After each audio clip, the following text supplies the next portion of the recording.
It's Christmas Day. You made it. It's the Trolleybus video. It takes its power from two wires. It doesn't run on rail, it runs on tires. It climbs right up steep hills with ease. What has these abilities? A trolleybus. There's only 5 cities in the whole U.S. where these kinds of vehicles coalesce.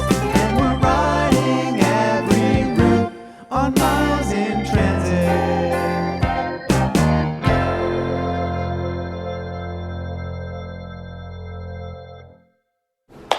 Right now, it's the end of 2024. 2 years ago, in 2022, we set out to ride trolleybuses in all 5 cities in the US where they exist. It's this type of electric bus that runs via 2 wires that are suspended over the street, one positive and one negative. Trolleybuses were often used by transit agencies in the 1930s and 1940s to replace streetcars, and since streetcars already had one wire over the street, it was pretty convenient to just install another wire and put a bus. And they had advantages over streetcars because they could swerve around cars, they were still electric transit, not noisy diesel, and they go up hills really well. Trolleybuses rock. Transit fans love them, as do we. And since they are relatively limited in the US these days, it was very feasible for us to take a couple weeks and go around and ride every single trolleybus line in the US in one direction. On the longest variant of the route. Also, because it was 2022, you're gonna see some like masks and stuff. And then it also took me so long to edit this video that the jaywalking fines are gonna be all over the place. So have fun trying to make sense of those. When we filmed this, the channel was like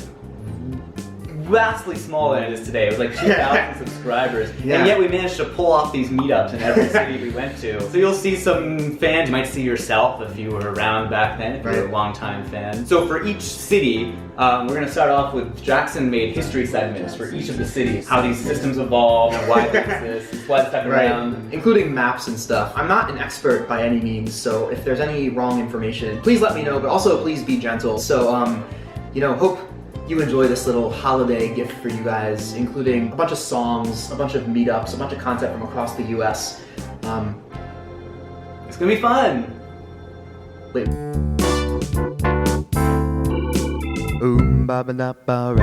Ding dong, time for Jackson's history segment. When we began making this video, it was 2022, and Boston still had a sliver of a trolleybus network, or as they're called in Boston, trackless trolleys.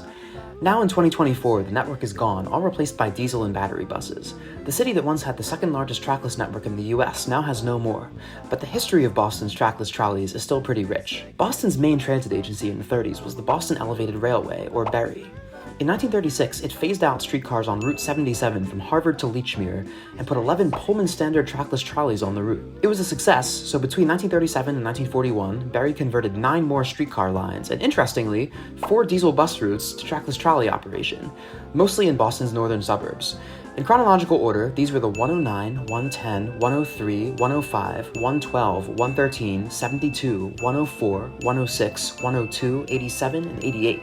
BERY bought tons more trackless trolleys to handle all these routes, but aside from an experimental order of 5 twin coaches in 1937, they were all Pullman standards. All this activity halted during World War II, but after the war, BERY converted the 89 and 101 to trolleybuses. Then, in August 1947, the Strait-created Metropolitan Transit Authority absorbed BERY. The MTA picked up where BERY had left off. Between 1947 and 1953, it converted 22 more routes to trackless trolleys. The 90, 15, 45, 19, 20, 22, 23, 44, 17, 16, 76, 70, 115, 116, 117, 118, 120, 121, 34, 36, 32, and 81. There, under the logo. That gave Boston a total of 37 trackless lines at once. The MTA also kept buying more Pullman trackless trolleys, including some used ones from Providence, bringing the fleet to a whopping 453 vehicles. Some of these, uniquely, had left side doors so they could use the Harvard bus tunnel. Addendum, there were also some brills in there. In 1954, the MTA reconfigured the 115 a bit and named it the 114, but in the next couple years it began paring the trackless system back a bit. In 1958, to free up more streetcars for an expansion of what's today the Green Line, the MTA converted 4 Cambridge lines to trackless operation. The 71, 73, 82, and 80. At the same time, in an ominous harbinger, 4 more routes went diesel, followed by another in 1959. The early 60s ended up being the last gasp for this massive trackless network, as the MTA killed almost all the routes seen here in a few bursts in 1961, 62, and 63. The MTA got rid of most of its trolleybus fleet at the same time, only leaving select Pullman standards. When the Massachusetts Bay Transit Authority, or MBTA, replaced the MTA in 1964, it inherited just 4 trackless routes, all based in Cambridge. To the T's credit, it preserved all 4 of these routes for a while, likely because of the then fledgling environmentalism movement. In 1967, the 82 became the 77A, and during the 70s, the T rebuilt the Harvard bus tunnel and bought a new fleet of Flyer trackless trolleys to replace the 30-year-old Pullman ones. These lasted until 2004, when the T replaced them with Neoplan trackless trolleys. Also in 2004, the trackless system was expanded. The Silver Line, the big compromise that made up the transit component of the Big Dig, included an underground busway, Silver Line Way, that needed to use non-diesel buses out of concern for fumes. When the Silver Line opened, the T briefly used repainted 40-foot Neoplans in the tunnel, but starting in 2006, the Silver Line got its own dual-mode articulated Neoplans, which were troublesome vehicles but well-loved in the transit community. Meanwhile, in 2005, the T suspended most trackless service on the 77A, and in 2013, the 72 temporarily went diesel because of road construction. In 2022, the T pulled trackless service altogether from the 71 and 73, followed by the Silver Line in 2023. In fairness, all these vehicles were aging, but the T doesn't plan to replace them with new trackless trolleys, and it seems that Boston's trackless era is over. Bam! I think that was it. Silver Line. Hey Jules, how's it going? Hi, Jackson. Are you looking at me or the bus? Because either one of those I'm a fan of. Both. We're about to ride every mile of trackless trolley in Boston, which is just the Silver Line from here to South Station, because Boston got rid of its other trackless trolleys. We don't talk about that, Mario! We don't talk about that! Oh, he talks about it. He has like 5 videos about it. Okay, like 3. Why is the Silver Line a trackless trolley when we can clearly see a bunch of wires with their buses down? Sorry, but... Miles, you're gonna get hella complaints about this I'm video. gonna have to hella edit this video. Check out this bus here. Look at the wire. Oh! So why did the bus do that? It's because the Silver Line is only wired from here to South Station because it runs in a tunnel and they don't want to murder people with diesel fumes. Like a back bay. So the buses run in diesel on their other bits, which we don't care about because this video is only about trolley coaches. Trolleys. Whatever the next bus is that comes in, we're gonna ride that from here to South Station and it'll take all of 10 minutes. And that is a threat. We're going back to the bus. We waited in the shade and now we're going back.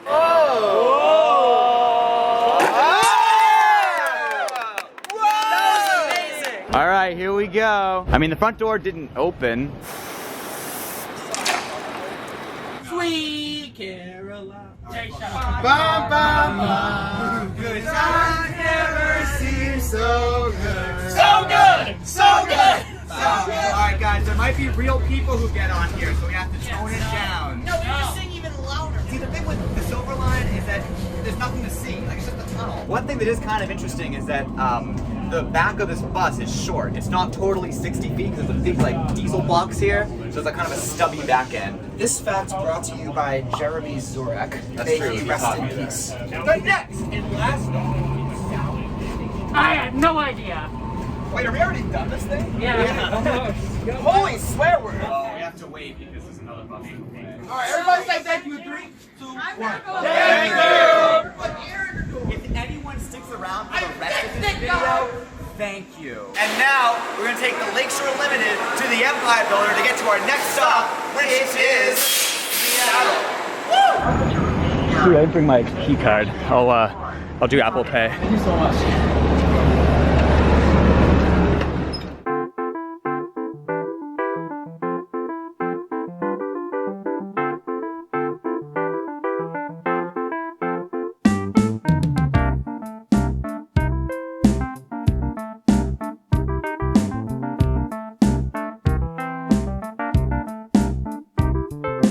I went spelunking way down in the caves. I was a short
pleasure.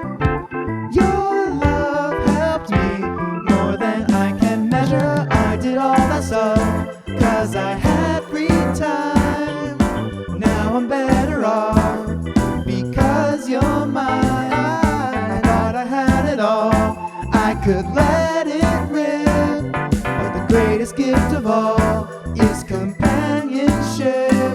And now you light my way like a candle.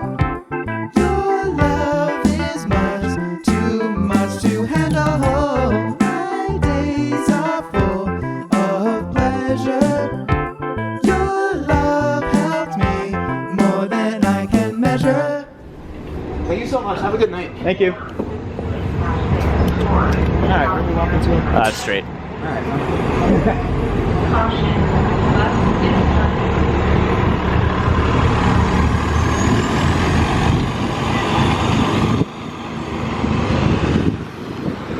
Hey, this Trolleybus flag. Ba ba da ba rama lama ding dong. Time for Jackson's history segment. Seattle has an extensive network of trolleybuses, or trolleys as they're called there, with 15 routes and 68 miles of wire. Electric power is the most efficient way to haul transit passengers up and down the steep grades found all over the city, and King County Metro remains dedicated to preserving a network that stretches back 85 years. As early as 1937, the Seattle Municipal Street Railway put a demo trolleybus on Route 16, which went around Green Lake, but the public didn't like it and it was withdrawn. 2 years later, the city took over a bunch of private streetcar companies and created a new commission called the Seattle Transit System, or STS, and that agency decided to go full steam ahead, converting all its streetcar routes to either trolleys or diesel buses. In 1940, STS created, in numerical order, the trolleybus routes 1, 2, 3, 4, 7, 8, 9, 10, 11, 12, 13, 14, 15, 16, and 18 from former streetcar routes. In 1941 came the 5 and 6, in 1942 another part of the 1, and in 1943, the 34. The STS bought 235 twin coach and rail trolleys in 1940 to handle all these routes, and over the next few years it expanded its fleet with more twin coaches and some Pullman standards. During the 40s, several of the routes got reconfigured a bit, but the wire network remained enormous. In 1955, the STS got rid of part of the 1 and all of the 34, but in 1957 electrified the 21 bus. By 1963, aging vehicles and high wire maintenance costs caused the STS to dieselize several routes, followed by a few more in 1965 and 1970. The public didn't like that, and in a referendum in 1970, voters gave control of STS to the county,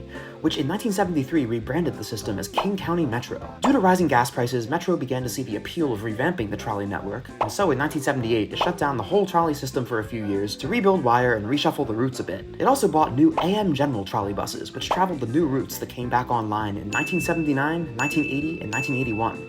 In 1986, Metro bought the first articulated trolleybuses in the US, MAN ones from Germany, which were pressed into service on the busier routes. Then, in 1990, the Metro bus tunnel opened, and Metro bought articulated Italian Breda dual-mode trolleys that ran on wire in the tunnel and diesel outside the tunnel. At the same time, all the surface-level trolley routes downtown were reconfigured to run on the trunk on 3rd Avenue. Metro kept playing with the routes meanwhile. In 1993, part of the 43 was split off into the 44, and in 1997, Metro electrified a new route, the 70. In 2002, the 36 was extended a bit, and the same year Metro bought new Gillig Phantom trolleys, which had some used parts from the AM General ones. Then, to replace the aging MAN Arctics, Metro converted some of the dual-mode Bredas to full-time electric use. In 2005, the tunnel was converted to light rail, the 9 went away, and part of the 7 became the 49.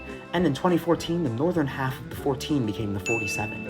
Metro replaced its diverse fleet with New Flyer Excelsior trolleys from 2014 to 2016, both 40 and 60 feet. During the pandemic, the 47 was suspended because of low ridership and later permanently discontinued. Despite that, Metro has plans to expand the trolley system by electrifying the 48 bus and 4 rapid ride bus corridors, so the future of trolley buses in Seattle looks promising.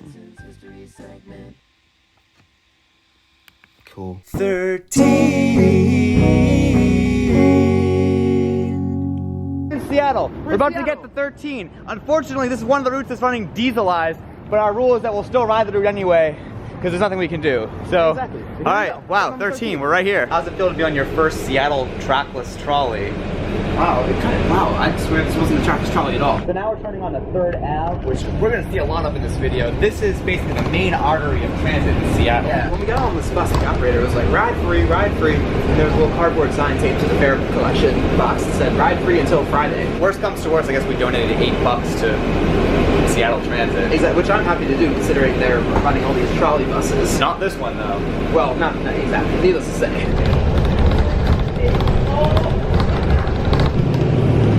Look at us tourists getting a photo of the Space Needle. It's the Seattle thing. It's the big thing. Wow, there it is, guys. This is KEXP, which is where a lot of indie bands do studio sessions on like YouTube. We're going up a serious hill right now. Ooh. Oh, the diesel's struggling. I kind of wish we were in a trolley bus right now, for obvious reasons. We keep going up. We're falling back in our seats right now. It's just like, wow, that was the steepest graded hills I've ever been on. I guess we'll just have to wait for San Francisco to get even crazier ones. I'm ready. There's been a really nice commercial strip along here. We're in the Queen Anne neighborhood. That's a lot of what we're doing today. You like Tim McGraw. Is there a Tim McGraw? Oh, McGraw Street. Yeah. Now we're going back down the hill. This is the campus of Seattle Pacific University, and I think we're also about at the end of the route. Wow. That wasn't too long. Interesting. No, that was a quick one. Thank you. Thank you. All right, first trolley bus complete. Now we're gonna walk over there to get The three.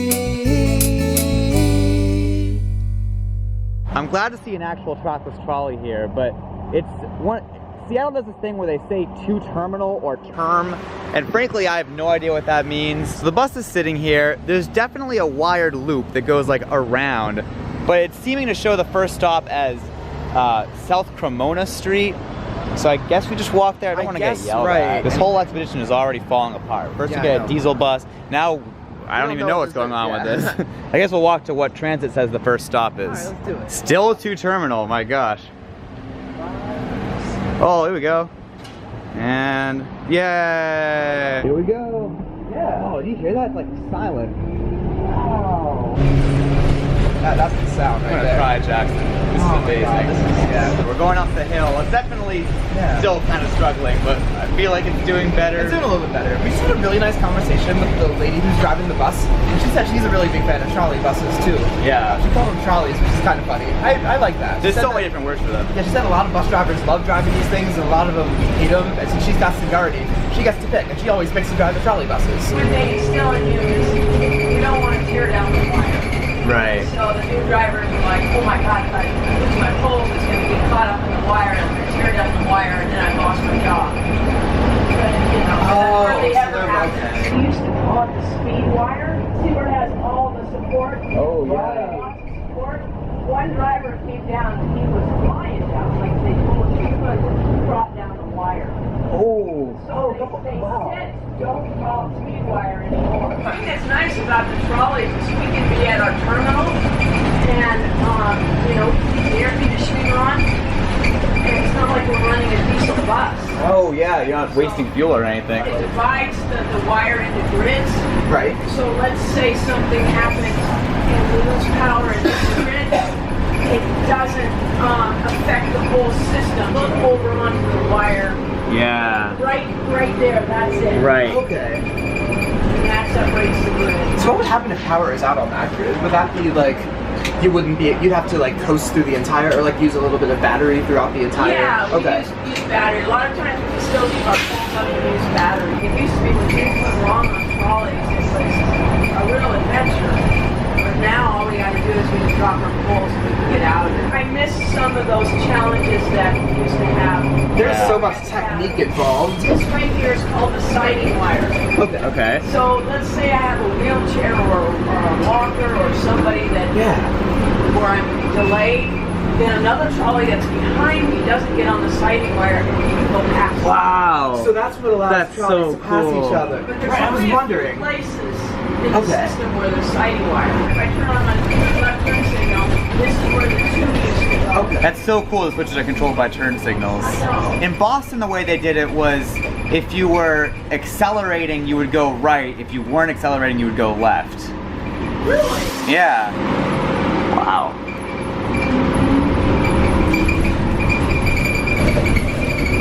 So do you have to turn on the steep hill power for a hill like this? Yeah, it's on Okay. right now. You just turn the toggle on. I don't know how long it lasts. I mean, it doesn't stay in that position. It just goes back. Oh my gosh. Oh wow. So you gotta go That's real what we slow call through spaghetti. here. Yeah, right. Oh, because this is where the trolley is too, the streetcar. Streetcar, yeah. Wow. There's a lot of wire at this intersection. It's so amazing. Yeah, so you can really mess up if you went flying through here. Really tricky turn here. If we don't go deep enough and slow enough, guaranteed next Sometimes we lay over here. This is 21st and James. It's been talked that the 48 they're gonna put in wire for that. But you know, some of this stuff, you don't know what to believe, you know? Yeah. This is a really cool little loop, by the way. Yeah, we got this tiny little. yeah, they don't give us much room here sometimes, so with there's no more cars parked right here. This is our terminal, and we have siding wire here. Sometimes I've had a piece of work where I'm all done at this point, and I go back to the base, and so I just go past the buses. All right, well, thank you so Well, that was much. a fantastic ride. Thank you. Interesting. It's okay if I thank you so much. Yeah. Can we get maybe like a selfie or something? Oh, that's a good idea. Is Yeah. that something you're okay with? So we just got off that bus, and we had the opportunity to talk to Kathy. She said that she, like us, is a geek about these trolley buses. And she was giving us all the terminology. She was- Kathy, if you're watching this, thank you for giving us the grand tour. It means a lot. Amazing Yeah. stuff. I was like filming on and off, so I didn't get the chance Yeah. to film this. But at one point, she said, whenever she's having a bad day, she remembers, Kathy, you drive trackless trolleys, and I think that's so cool. that the Like these are coolest such thing? awesome Yeah. vehicles, and because part of the point of this video is like just to say like these vehicles are amazing. The and there should be joy of more trolley them. buses, and so Kathy So, gets that. Yeah. And now we're walking to the. We're walking down to the 2 on this really cool twisty path. That's I know. narrow. This is like, I guess a municipal staircase, although, well, all right, there's stairs down there. Well, we'll get a proper municipal staircase later. Well, Jackson, that's a staircase Where do you think this goes? to our bus. All right. This Wow, is we made it to the bottom. This is the coolest neighborhood.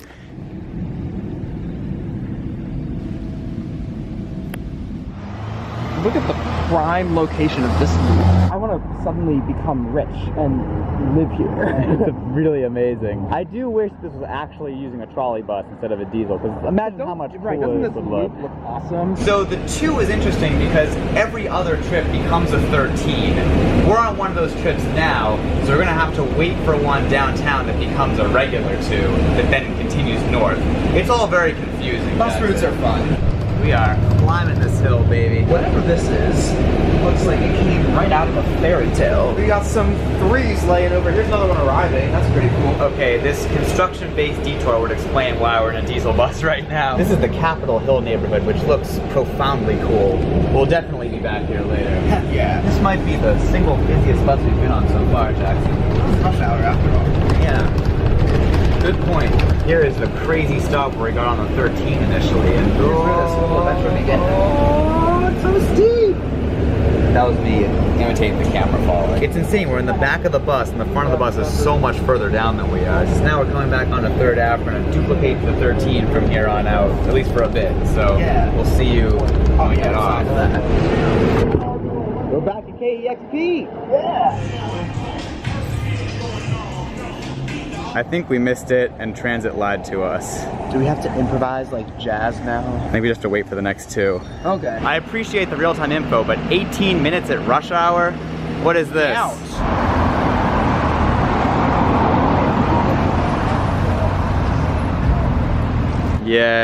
Yay! Okay, we're joined by Brendan here, who's about to tell us a cool transit story. Let's wait just a second, because we're about to go up a giant hill, and that's where the story really takes place. Ooh, okay. This is a hill. The hill is colloquially called the counterbalance because the trolleys that went up this hill used to use a counterbalance in a tunnel underground to help pull the trolley up at a slowest descent down the hill. Now that is Something like a 17% grade. This diesel bus is struggling with it. Yeah, he's not doing a great job. So the 13 goes up that way. Look at the, it's the crosswalk cowbell. Whoa! So now we're heading up this way to West Queen Anne. We got a cool turn here. It's very residential. It's a real shame we're not in a trolley bus right now, because it'd be so cool to be in one down this tiny residential street. Thank you. Oh, it's so hot. So that was the 2. Now we walk to the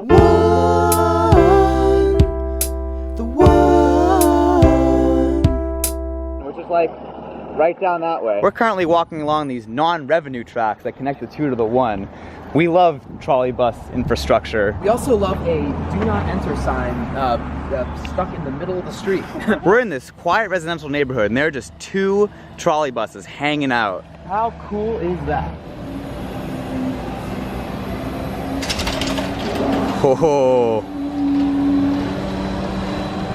that's an epic loop right there. There are now 3 trolley buses here. I love these seats, how they look like a buffet. A buffet? They look like a buffet. I don't even know what you mean, but I'll accept it. The housing in Queen Anne is so cool. You got little houses and then like mixed use apartment buildings. Oh, look at that view.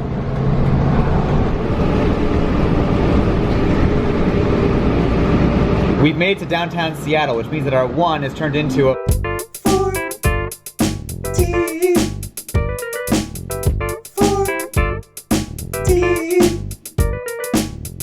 Wow, we're on a different bus route now. That's crazy. We have not gotten out of this bus. We are sitting in the same spot. We're back on 3rd Ave for the 4th time. Paying attention to this video, you've seen this street before.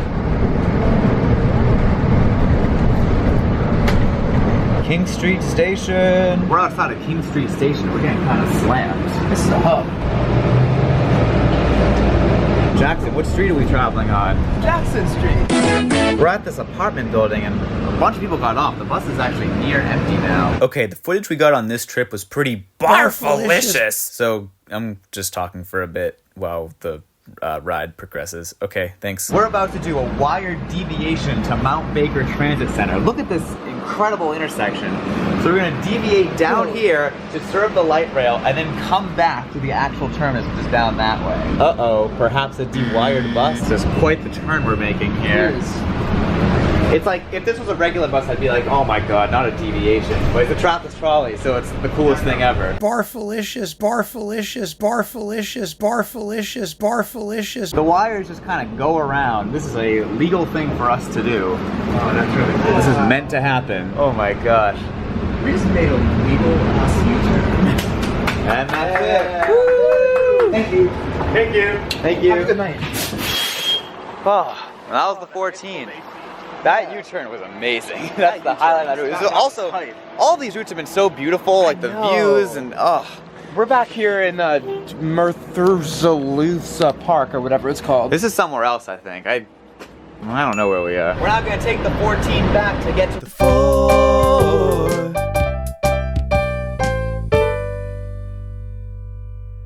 We may have ridden the 14 a little far, but you know, just walking, we'll walk. The bus is somewhere down this hill where you don't have a ton of time. I mean, the hill's easy to like run down by default, I guess. Yeah. Bus is in sight, it leaves in 1 minute, but it's turned off, so I think we're good. This route's every half hour, so that would have sucked to miss it. Also, I'm glad we did this transfer in this direction and not the other direction. That was good timing, we're off. Good job, everyone. All right, folks, we've had our first dewirement of the trip. Wow. We were coming around that turn, there was an intersection, and yeah, they're down. Oh well, it happens. Yeah. I won't tell anyone if you don't. Well, this will make the cut. I guess I'm stupid. I wanted to sit on this side to avoid the sunset, but the sunset is on this side. I want to be on the other side. Miles is stupid. We've got a diesel bus getting towed here. It wouldn't have happened if there was a trolley bus, that's for sure. Trolley bus supremacy all the way. We've got a solid little hill here. It's like going to the top of the roller coaster. Whoa! This is a two-way, tiny little street. If any of these routes have not been cool, I feel like they've all been cool. I know. Next stop, 23rd Avenue South and South Banks. Look at this cool little roundabout. It's like traffic calming, I guess. There are the wires for the 3 that have now joined on to us, which means we just finished the 4. Brendan, thank you for coming. And now we're gonna go do something else. Or the something. Yeah! 7, 7, 7, 7, 7, 7. Here we go, the 7, an articulated trolley bus. Oh! Oh, we don't have Oh, they don't have seats in the middle. I'm grateful. I hate those seats. They make me sick.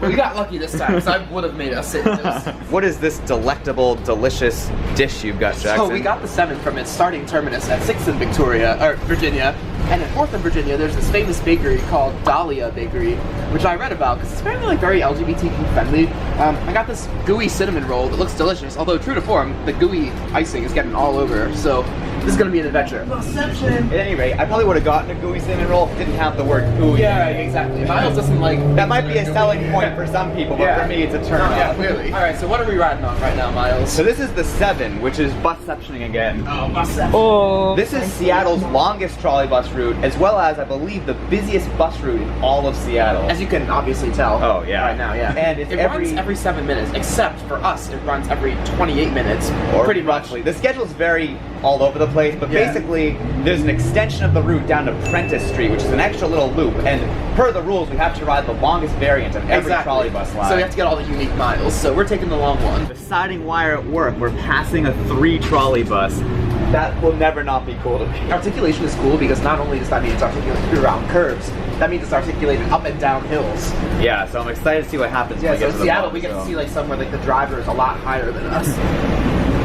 Oh, yeah. So cool. King Street Station again. You know, there's one thing that the Metro could do is get rid of all the weird, like, scratchy scratches on the windows. It kind of... That would be nice. Look at that, a non-articulated 7. But an articulated 7. Okay. So, this is some serious punching. I guess that's what happens when this route runs every 7 minutes. We are flying right now. Did you hear that? I've never ever heard a trackless trolley go that fast in Seattle. Here's where we deviated on the 14 yesterday. Yeah! The front portion of this bus is very busy, but the back is practically empty, so it means I can like dart around in different seats to get different shots. Whoa, Miles is darting right now. Look, it's an old bus that might have been converted into a food thing at one point, but now seems to be pretty abandoned. Another old bus turned into a food thing, and that one was open. The operator's going out back. I think we might have de-wired without knowing it. Whoa! We were kind of flying down that street. In today's episodes of things that trolleybuses make cooler, stroads are bad, but trolleybuses speeding down stroads are good. They're awesome. See those stripes? I kind of guess this is a bus lane, although it doesn't seem to be consistent, like, for blocks, so... Yeah. I'm not really sure what shenanigans we got going on here. We like bus lanes. Inbound only bus lanes are a little weirder. Yeah, I know. Also, like, partial bus lanes. We're in a bus lane now. Yeah, Not that it's visible on screen or anything. It's a little exposed, but hey, there's a bus lane apparently. The contour of this street has changed in a way that I can't really show you that well, but we're in a general travel lane now. This is the general travel lane down here. Then there's one of those do whatever you want lanes in the middle, and then the other side has 2 lanes, but one of them's a bus lane. One of them's like an occasional bus lane, like between blocks, you're apparently allowed to go in there and make right turns. We're being passed, but that's in the left lane. You know what's happening? I think this is where the regular trips end. This must be where the regular loop is. So this one's going to the terminal, which means it's already past its last stop. That's not the terminal. Alright, so this one's gonna loop back and do a return trip. But we're on the Prentice Street variation, which means that we go further. Perhaps evident of the fact that the Prentice Street deviation is every half hour or so. Everyone's gotten off except one person, and that's the regular terminal. The bus is emptied out at the first stop of the Prentice Street variant, so we will now have the bus to ourselves, theoretically. Yeah, and maybe people will get on. We'll see. This is a wild deviation here. Or not really deviation, but... Stuart's struggling. This is an insane view right now. Wow, this is Rainier Beach, I think. Now we're turning away from that. This must be our loop bit. We just keep climbing here. How high does it go?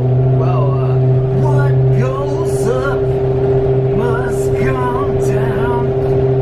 Spinning wheel. that doesn't sound like a cowbell. Look on the left, there's like beams over the street. Oh, yeah. Yeah, with carrying the wires, which is always a pretty neat bit of infrastructure. Join the other direction, so now that we head back down the hill and end at that little terminal that we passed a while ago. Alright, sounds good. Thank you. Well, we made it to the little loopy-loop. And here's the third bus-based food stand the 7 serves.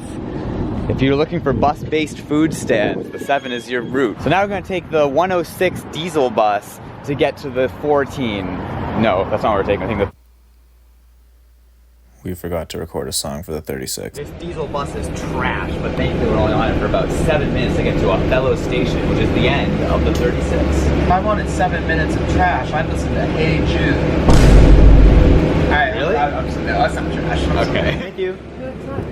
Othello Street. Where are we going? Where do you see wires? I see wires! Turns out the first stop is actually a block this way. And you know our rule, we have to ride every mile of the one-way trip on this trackless trolley bus. It's time to walk briskly. Good timing, just as we pull up. And it's another articulated one. Whoa, it's another articulated bus! This route's a powerhouse. This is also every 10 minutes. Another powerhouse. Yeah. Wow. There have been some weird mixed messages when it comes to riding free. Yesterday they said, King County Metro said these buses would be free until Friday. However, today is Wednesday, and they said they're not free anymore, but this bus is apparently free. I think it's just like on a driver's by driver basis. If I had to play soccer at this field, I wouldn't be able to stop looking at the articulated trolley buses going by. Now we're on a very median street. It's a wide median in the middle there with a curling pedestrian path. What was once a nice park of a median is now A parking lot. Jody Mitchell, 1970. It is profoundly cool that we're on this very suburban street and there just happens to be a trolley bus running down it. Next stop, Jeff Golf Course. As if this route couldn't get any more suburban. Yes, we are going to a golf course on a trolley bus route, which makes the golf course slightly more palatable. This is Beacon Hill Station, which is actually underground. Whoever is in charge of landscaping here made the blatant mistake of planting bamboo. That thing is going to invade the heck out of this neighborhood. Well, that must be why it's like roped off, I guess. Oh, that's not going to do it. They need to encase bamboo seeds in like a block of concrete in the ground, or else it's going to be all over the place. Oh. That was not a good landscaping decision. There's a pretty amazing view going on here. Oh my gosh. Wow. Wow. We're about to go over a bridge-ass bridge. I'm excited for a bridge-ass bridge. Although I think it's a bridge over a highway rather than any type of body of water, but it does get us... Actually, this is one of those cases where there's like a valley, so we're going over the valley, I think. And now we're rejoining the 14 and the 7, so I think in terms of independent trackage, the 36 is now complete. Oh, Jackson Street. Wow, we haven't been on this before. Thank you. That route definitely didn't get the ridership to justify an articulated one, but it might get it at other times. You know, it's midday. Over there. But that's not the one we're getting. We're not getting on that one. Because apparently the 10 has a whole loop it does around downtown that you can ride. So we're actually walking to 9th and for sure. Pine. And then we're going to get on another 10. We've reached the bus stop and we have what we call in the biz a jerk blocking it. Yeah, I know. It's the bus lane! Alright, well, there it is.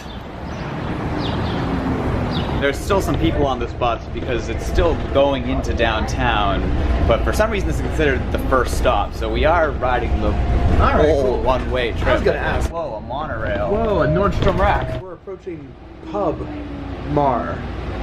Mark. Oh no, not Mar. Now, Mar. oh no, now nothing. We're turning. This is some unique trackage on 2nd Ave. Whoa. What's the next stop, Jackson? Shh, this is a vibe shot. Oh, okay. Thank you. Thank you. This is not the end of the 10, but we're getting off here for lunch because Capitol Hill's cool. Dick's Drive-In. This is a famous local burger chain. Yeah, it's a local chain of drive-in restaurants. But they also have walk-in, which I appreciate. Can we talk about these prices here? These prices are incredible. One cheeseburger for $2.75, a plain hamburger for $2.20. We're gonna have to see what the quality is like, but I'm excited. I am officially enthused, elated, and it's a good cheeseburger. All right. It came like instantaneously. I got 2 plain ones that I'm excited to try. Really fast, like pretty good, really good prices. Dick's Drive-In. Dick's Drive-In. Miles here has located a Korean pear. A Korean pear. You may remember from our last insane massive 2-hour odyssey that I love Korean pear. So there's an Asian supermarket right here, and I am profoundly happy. Get ready. I'm profoundly happy because there's a 49 over there and a Broadway Rite Aid that seems to be the remnants of a former movie theater. So check that out. And look at this massive intersection of trolley bus wires. And wow, there's a Dick's Drive-In over there. And this is a light rail station. And this is just an incredible place to be. I am vibing. I love it here. There goes the 49. Good passenger information at this stop. An LCD arrival screen and a map. We are here. And we're gonna go up and then walk over here, and then come back. Now we're heading off to complete the 10. A bunch of people got on there because it's a light rail transfer, so we get a decently busy bus. That's what happens when you when there's transit intersectionality. That's a good sound, Jackson. That's a good sound. We've got a little medical district here. A lot of people got off the bus. There's a really cool commercial strip going on here. Miles for the viewer's benefit and also for my benefit. What's this neighborhood called? Stevens! Which is beautiful. Look at this. Yeah, wow. It's a huge tree Look at cover. these tree shaded streets. Look at this trolley bus running right down this suburban street that kind of like connects back to the downtown. This is peak urbanism right here. Well, it's not so urban, but It's kind of urban. there's a 10 laying There's over, no 10. which means we're entering the loop. We're entering Whoa. Safety stop. Oh, this must be one of those dead zone type things. And as usual, we've got a nice view down the road closed. A closed road is a good kind of road. Oh my gosh, look at this street. Wow, there's a stop in this alley. Very convenient for this person. 10 miles an hour for buses. Wow. This street is so narrow. Wow. We're taking a trolley bus down this alley, basically. Yeah. What the hell? Thank you. Wow. This is a really accessible terminal point. Jeez. There's just some cool infrastructure here. We got safety stop, 5 miles per hour through intersection, and then this is the street we went down on the loop. So yeah, we were just on this, but here's some auxiliary footage of it. Look how narrow this street is. Bus stop serves like the back of some garage. Isn't that the coolest thing ever? Imagine like you go out in your backyard and you can get on a trolley bus. So my favorite kinds of bus routes are ones that are busy, frequent, and short. This is the 10 And the 10 debrief. is all of those things. I This really is the loved 10 it. debrief. I really enjoyed it. It got a lot of people. It's every 15 the minutes. 10 It only takes about debrief. half an hour, and that's really just because the roads are kind of congested. So 10 maybe bus lanes would help it a little bit. This is the 10. And yeah, so that's ultimately how I feel about the 10. And now we're gonna walk 10 to the 12.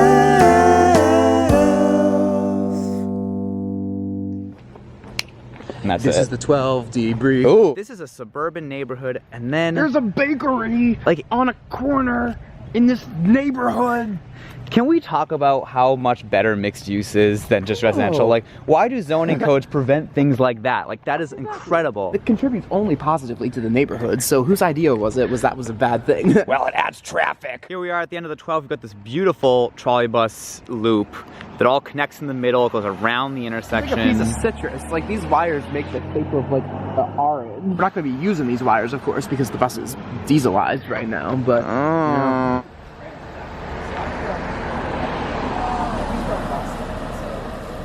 We're off to this leafy neighborhood we left a minute early. Another really nice mixed-use neighborhood here. This is the only turn we're making on the entire route. This is such a nice feeder into downtown. It would just be so much better if there wasn't construction. like a hockey stick. We're going down! Coffee mart, going down to look at the coffee mart. Well, if I had to guess, I'd say that's the construction preventing us from being wired. Yeah, that kind of makes sense. Ooh, it's an IHOP. Diesel buses are pretty boring. Boring. We've got a pretty gnarly view of the sound here. My gosh, this is a hills of, wow. Here's what would be some unique trackage on First Ave, but we are in a diesel bus, so there's no trackage to be experienced. Now we're going at the same insane angle, but uphill. Wow. Thank you. Thank you. Oh man, it's a hill. Pike Street. Now we have to head, yeah, to get the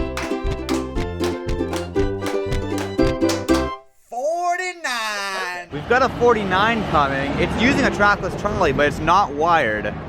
I think this counts as a dewirement then? I want to count it. The operator's going out to rewire it, so I think it counts as a dewire. Jackson's sitting in his favorite seat on the articulated bus. Love this seat. Favorite seat. Finally, I added a point for every hub of delectable carbohydrates-based delicacies that I could find along the route. It's my list. I can do what I want. Whoa, wires beneath whatever this thing is. Turning again, we're on to Pine Street. There's a cool neon sign up there. Oh yeah. Here's where the 10 takes a left, but stay tuned, we'll cross it again. 2 seconds later. Hey look, we're crossing the 10 again. Wow, this intersection is very familiar. What is this median parking? Are we in Philly? What is it? That's supposed to be the last stop on the trip. Whoa. there's a view back there. I see a view going on. We're crossing what appears to be a highway, I guess? And some construction. Seems like a highway to me. There's a really wild little highway ramp here, and it's gone. The highway's behind a sound barrier, so we can't even see it. Do my eyes deceive me, or is this a wired drawbridge? Do you see what's happening here, Jackson? That is bad. So cool. And a nice view as well. There's a mechanism for the wires to just like become detached. I have no idea how that works. That's so cool. Here's some footage from Jeremy that shows how the bridge mechanism works. Pretty cool, right?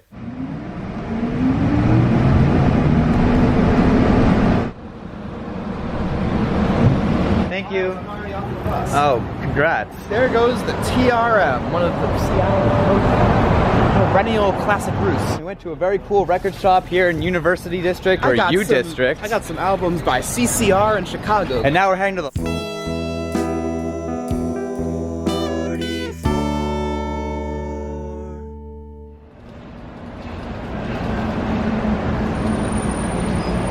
It should be noted that we're not getting on to the 44's first stop, so we're actually going to see you and you at the other side of the route. Actually, I forgot that the 44 that we're taking later becomes a 43, which means that I don't think it does the deviation into the University of Washington station. So we're gonna take a 44 going the other way to get that deviation, because we have to get every mile of every route, apparently. I don't know. I mean, we set those rules, so Yeah, I guess we it's did. on us. We were trying to take a 44 back, and then it comped out, so we ended up having to wait another 15-ish minutes, because it's supposed to be every 10, but the next one's late. And we went into another record store during the deviation. Oh, there's some, there's some traffic here. All right, so this is the unique wireage. Oh wow, is it really just this much? Did we really? Oh, okay, well. All right. You saw it here first, folks. We just came all the way back to ride a bus from there to here. Wow, look, that bus says my name on it. It will. Wedgwood. Now it does. But see, now we're gonna take the 44 back, so we'll get unique wireage from here, around there, and somewhere down there. I mean, this is like a huge amount of wire. This is groundbreaking stuff, but you know, we gotta do it. This is technically the longest variant of the 44, because the one that turns into the 43 like ends back there. So this is actually kind of following the rules. You know, Miles like looked this up. Yay! Oh, it's going over the curb. Oh, I hit a thing. Oh, it is going over the curve. So here's the unique wire bit. This is really exciting, guys. I hope you're ready for this, because this is crazy. I'll show you a bit of outside. We got a hospital. We got some parkland. Now we're taking this exclusive slip lane. You can see the exclusive wire up here. This is really exciting, guys. I'm pretty excited. I don't know about you, Jackson. We're going above and beyond to get unique wire content for this channel, so you idiots better appreciate it. And now we're back on the bit that we'll be on later. So see you now at the proper end of the route. Hey! Or, see you now at the other end of the route. I'm sorry I called you guys idiots. Okay, so we've got a disabled bus in the middle of the street. You can't really see through the dots. But basically, we purposely dewired to get around it. So here's the disabled bus, and now we're going around that in battery mode. And then we'll be able to get on our way. This is the power of these kind of modern trolley buses, that you're not stranded if something happens. When it's dewires, you've got flexibility. Me and the boys running to rewire the trolley. We get thumped.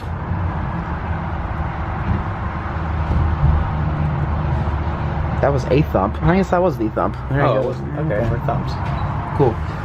So for the third time, We're see thumped. you at the end of the route. We just took the 17X up here, and now we're getting on the 44. Oh, we're at the terminal. We're at the terminal. We did it. We did the snap. We're at the terminal. We're at the terminal. We're at the terminal. And now we're getting on this. Got off the 44. I realized that we actually got on at the second stop, not the first stop, which is a royal tragedy. But we might be too far in at this point to change anything about it. So I'm gonna, and I'll cut to something. All right, here's the scoop. I consider it breachable if we don't take a trolley bus for a full one-way trip, and that was not a full one-way trip. So I'm walking back to a bus stop to get this thing to the final stop to say we've done it. Is this ridiculous? Yes. But I couldn't have bared to not have it done. All right, here it comes. So we're scheduled to have a meetup back there at the intersection of 22nd Street, which is why I'm kind of hustling right now and hoping that I don't miss it. That would be kind of terrible to miss my own meetup. Starting the loop here. Here we come around. It's out of focus for some reason, but that's the bus I want. Just sitting there. Oh, please don't leave. Thank you. First stop, yeah! We're off. From the true first stop, we made it. This was so pedantic. It's literally like around the corner. Like we got on at that shelter down there. Here's the Nordic Museum. It's served by a trolley bus. Thank you. All right. We're late for our own meetup. We did it. Sorry, Jackson. It's okay. I feel exhilarated. Yeah. We haven't screwed up yet. We're late for our own meetup.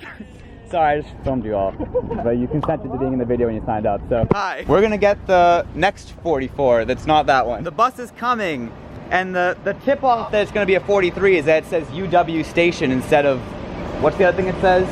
Like University of Washington Medical Center or something like that? Ballard, Fremont? No, this is Ballard. We're trundling through Ballard right now. Look how neatly everyone sat here. This is so wonderful. Oh. Transit friendos. What'll happen is like on the apps it'll show like the bus is like, oh, this bus is 2 minutes late. Now it's 4 minutes late. It's 6. See the poles shaking? This is a purposeful dewire. There's road work ahead. I sure hope it does. And so we have to dewire to get around it. I panned you knowing you would do that. You knew that was coming. Okay, so you were just at that store. Yep. And I got the counterclockwise clock.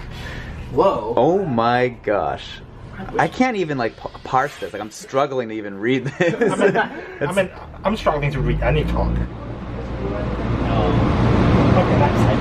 I don't know if it's capturing on the camera, but there's a mountain over there, and it's mountain. Oh, and then is that downtown down there? Yeah. Yep. Wow. This is a new bus lane? Hey, we like that. We're now up.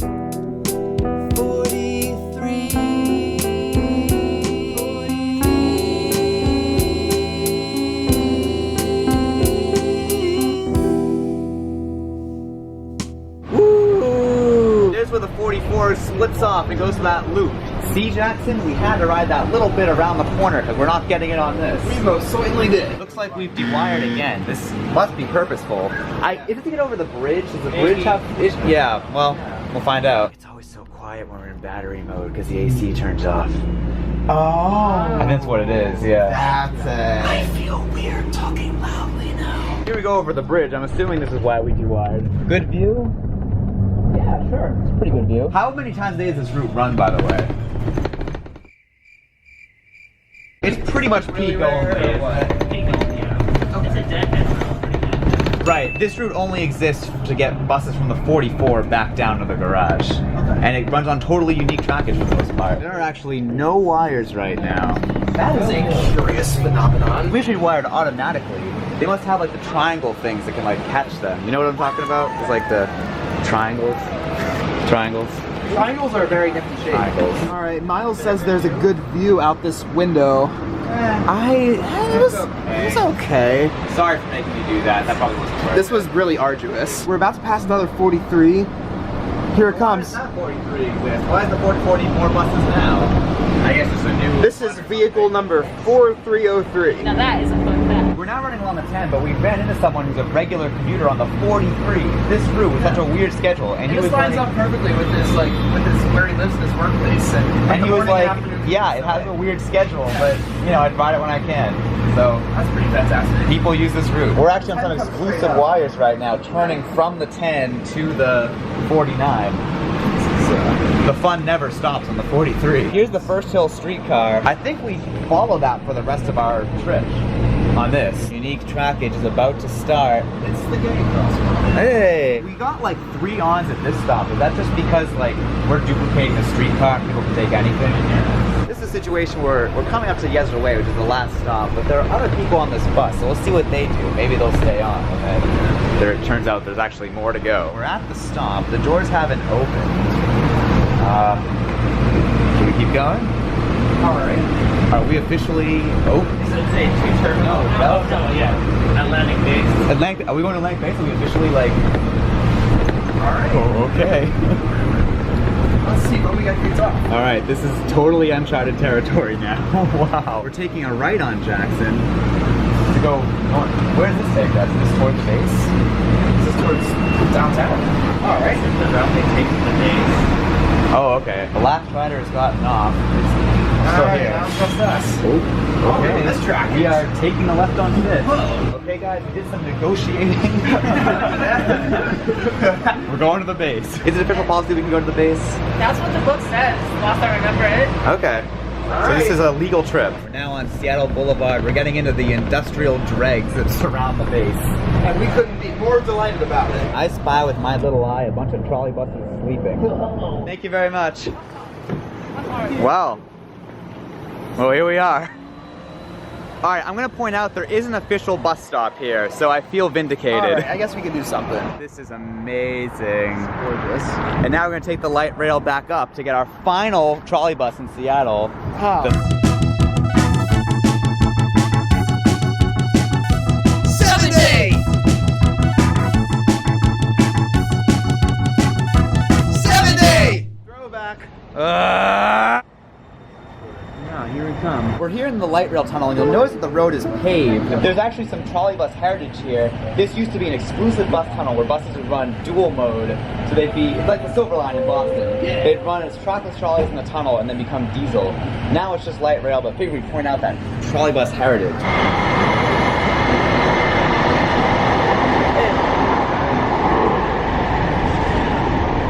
Beautiful station. Here comes our last trackless trolley of Seattle. I'm disappointed it's not articulated because this often does use articulated ones, but oh well. My camera's on low battery, so I'm gonna try to hold off filming as much as possible. So that's why I'm wasting footage explaining to you what I'm gonna do. We've been following the 49, but at this bit, the other direction does something different, and we do this cool underpass. Whoa. Miles, film the underpass. I did it. Look at this majestic freeway. It's so beautiful. Yeah, I know, here we are praising like car traffic. We're splitting off from the 49. We are unique. We're all unique. Everyone is unique. I think we're all pretty unique. Wow, we picked a good time to ride this. East Late. This is basically the only bus route, period, to serve it. So this seems like it's actually a really useful, you know. You said it feels like real isolated, right? Yeah, but look at the map. This is the most isolated route in going to downtown. It's kind of a lifeline, you know? For sure. People use this thing. But this is a long, skinny neighborhood, so it really does kind of only Like need the one Chile. route. Right. Seaplanes. Look at this light. We picked such a good time to ride this bus. Oh my gosh. Sunset over the lake. Wow. This is the really like glossy, techie South Lake Union bit of Seattle. Oh, the monorail. Thank you. And that was every mile of trolley bus in Seattle, because this continues down 3rd Ave, which we've been on We did it. a million times. Yay!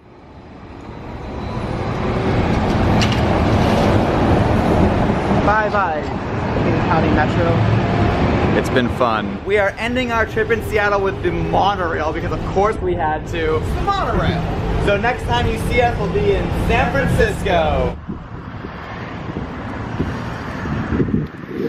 Is it recording? Yeah, it's recording. All right.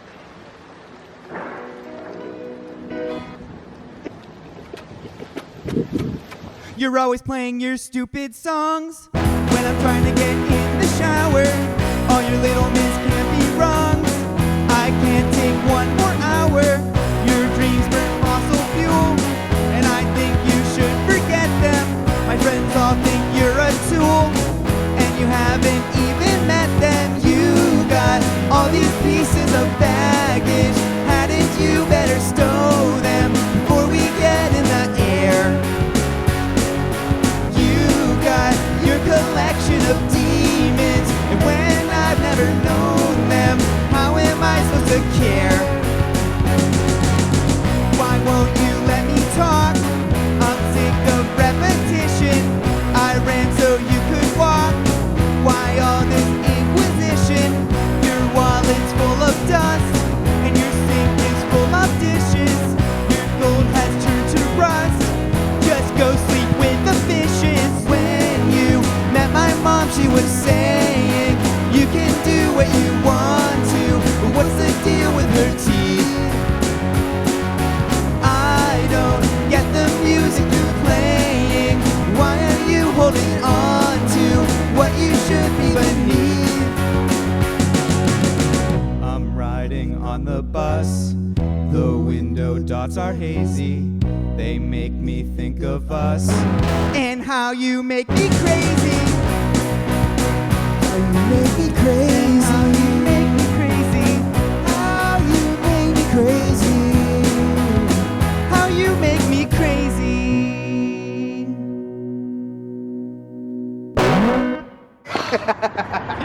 All right, that's probably good. Yeah. Ba-ba-da-ba-ram-a-lam-a-ding-dong. Time for Jackson's history segment. San Francisco is a really hilly city, which means that trolley buses, or trolley coaches as they're called locally, are genuinely the most efficient way to haul riders up and down grades as steep as 22.8%, like Noe Street on the 24 Divisadero. The city's history with trolley coaches stretches back a long way and includes a lot of lines. 90 years ago, private agency the Market Street Railway and city-owned Muni, which is also conveniently San Francisco's streets department, were the two big transit competitors in town. In 1933, streetcar tracks on the Market Street Railway's 33 line were torn up, so it decided on an experimental replacement: Brill trolley coaches. 6 years later, the Market Street Railway lost its license to operate the 35 Howard streetcar, so Muni took over the line, renaming it the R. Howard and putting out its own trolley coaches, built by the St. Louis Car Company. By 1944, the Market Street Railway was in dire straits, so Muni took it over. Muni began converting tons of streetcar lines, both its own and former Market Street Railway ones, into trolley coach lines. First, it took the R and merged it with its own E line, renaming it the 41 Union Howard. Then, from 1948 to 1952, Muni converted the 1 California, 22 Fillmore, 5 McAllister, 6 Haight Masonic, 7 Haight Narega, 8 Market, 21 Hayes, 9 Richland, 3 Jackson, 4 Sutter, 30 Stockton, 47 Potrero, 12 Mission Ocean, and 14 Mission into trolley coach lines. Muni bought a ton of twin coach, St. Louis, and Marmon Harrington trolley coaches to handle these 14 routes. Since then, Muni has kept tinkering with basically these same lines to reflect changing ridership. In 1953, it extended the 33 a bit and also got rid of the 4, and in 1970, it scrapped the southern half of the 41. By the 70s, the system was beginning to wear out a bit, and Muni considered converting its trolley coach lines to diesel, but lobbyists persuaded them to keep the more environmentally friendly trolley coach system solvent. So Muni ordered a new fleet of Flyer trolley coaches in 1977. In the early 80s, the network looked like this. Note the newly revived 4 Sutter and the new 24 Divisadero, 45 Greenwich, and 49 Van Ness Mission lines. The late 80s saw the 41 become a rush hour only service, and the 33 and 45 get extended a bit, and in 1994, the brand new electrification of the 31 Balboa. Muni bought new Flyer 60-foot trolley coaches that same year, its first articulated ones. Still, the majority of its fleet was from the 70s, and they were beginning to cause incidents. So, from 1999 to 2003, Muni got new ETI trolley coaches, both 40 feet and 60 feet. Meanwhile, on the service planning front, the 8 Market was deleted in 1996, and in 2007, Muni introduced a new route, the 20 Columbus, but it went away in 2009, along with the 4 and 7, all due to low ridership. From 2015 to 2019, Muni got some new Flyer Excelsior trolley coaches, once again 40 and 60 feet, which are still running today. During the COVID pandemic, Muni suspended several trolley coach routes, but since then, most of them have gradually come back. In 2022, Muni electrified the 2 Sutter for the first time ever, and it plans to maintain its trolley coach network to comply with statewide clean air regulations. All right. 49! Wow. Ain't that spectacular? We're in San Francisco. That's the 49, which is a rare route. Hi, Justin. Hi, Justin. Hi, Miles. So basically, the 49 is mostly running with diesel buses, except on weekdays from 10 to 3, they're running select trips. And we have come and gotten one. So Miles got a tip from Discord guy, TM emoji, concerning which trips are using trolley buses. So it seems that Discord guy was right. So thank you, Discord guy. What's the thing? What's the text? What's the street? 49 what? 49 Van Ness? Van Ness. They recently turned Van Ness into a BRT corridor. So when we are on Van Ness, we'll have our own dedicated lanes. With trolley wires over? It will. And sometimes the bus goes so fast that the operator gets yelled at by dispatch for going too fast. That would be so much fun. We just made the discovery that this route is every 6 minutes somehow, which is insanely frequent. Not to mention that this trolley bus is supplemental, so it's actually going to run in between 2 other trips, so it'll be a 3-minute headway for a little bit. It's also fun watching all the passengers going on in the diesel one, but we're sitting here, the foamers, waiting specifically for this trolley bus to go. Justin has informed us that Muni is all-door boarding system-wide. You see this door that you wouldn't be able to enter in any other system? This is the middle door. Well, look at that. The door's just closed. And also, look at these really cool Excelsior windows, which are kind of unique to San Francisco, at least as far as I know. Whoa. You push down on this thing, and you can slide it. Wow. This open window is very helpful. Out window busception. Now, San Francisco is notoriously cold. So that means there's no AC, which means that you can hear how quiet that bus is. You notice how we can all hear ourselves talking? I would also say culturally, San Francisco buses are pretty quiet because people just generally don't talk on the buses. This is gonna be a fun time when we come on these buses making our videos. Somewhere over there is the Balboa Park BART station. Woohoo! Woo! Zooey mamas. Hi. We're joining up with the 14, which I think is right behind us, and you can't see it, but we'll be on the 14 later. We're just gonna have to take our word for it. That's a great hill. I'm gonna be saying that a lot here. We're gonna go very fast right now. This is amazing. Jeez.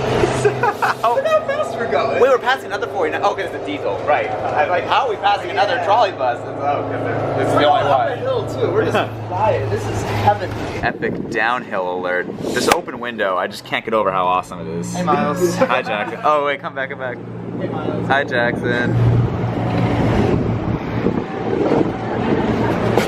We're at the 24th Street Mission BART station. Justin, tell me about the Mission District. It is the Latino neighborhood in San Francisco and the birthplace of the Mission Burrito. What makes a Mission Burrito so special? Is that Mission Burrito has more ingredients that you might not find in a traditional burrito, like rice. And so Chipotle burritos are actually typically Mission burritos. we're filling up. We're splitting off from the 14 and we're entering the center running BRT on Van Ness. It's a surprise guest. It's Hayden. Hi. You just showed up. It's our first kind of hill, although I imagine it'll get better later. Oh, Trolleybus, the other 49 Trolleybus. There's a whole station with artwork. We've got this like impromptu foamer session going on here. We've just been joined by Patrick. Also here for we just passed the cable car there. Also here for this BRT action / Trolleybus BRT action. Yeah, I know. This rare Trolleybus action is putting asses in seats apparently. So something annoying about right here is you'll see the little button on that side, right there. Oh yeah. The drivers have to press that button to get the signal in order to merge right out of the BRT lanes. Oh yeah, we're out of the lane now. Yeah, you know that the button exists and what it's for, and then like odds are you're probably gonna do it correctly. Thank you. We got a 30 here. Ooh, I want to watch this thing U-turn around. We're such foamers. Me and the boys running to watch a Trolleybus U-turn. If anybody fall, nobody fall. All right, median. Yeah! Wow, it's turning!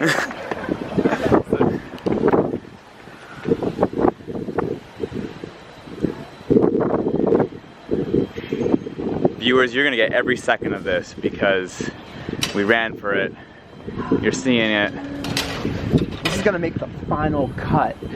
And there it goes. That was positively majestic. Hayden, I'm saying bye to you on camera. Bye, thanks for coming. I have to escape, see y'all. Have fun in New York. Here's another trolley bus. Have fun in New York. Wait, this also U-turns? So now we're gonna walk over to the 20.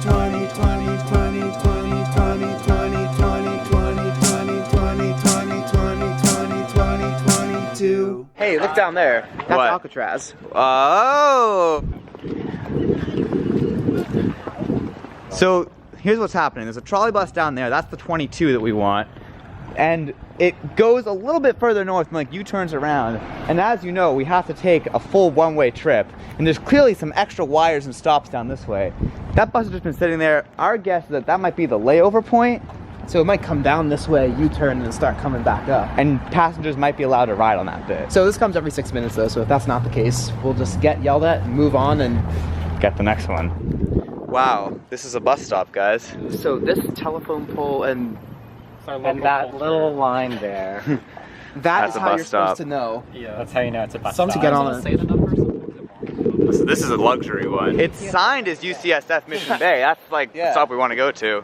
Oh, that one's off. Well, we'll get the next one. Well, let's see if there are people on it. It's empty, but that doesn't mean it's not in service. We were able to board and we are now going to move. Oh, Hayden said some of these have gritty floors and some of these have sandy floors, or groovy floors rather. This is a sandy one. Okay, here's the U-turn. This is pretty cool, right by the water. Ooh. Yeah.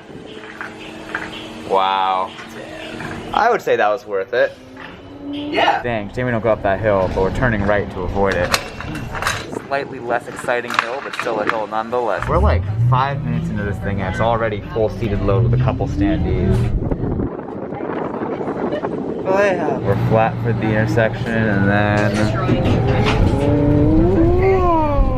we turn from one hill immediately to another hill. This other 22 is so crowded, and ours is so crowded, and they've been coming every 6 minutes, and it just seems like a really powerhouse of a route. Yeah, I know. Probably should use Arctics. It really is. We're making a weird little S-curve here. Yeah, show me, Justin. Making that left and then doing a right. Interesting. Church, and you go. Here we go again.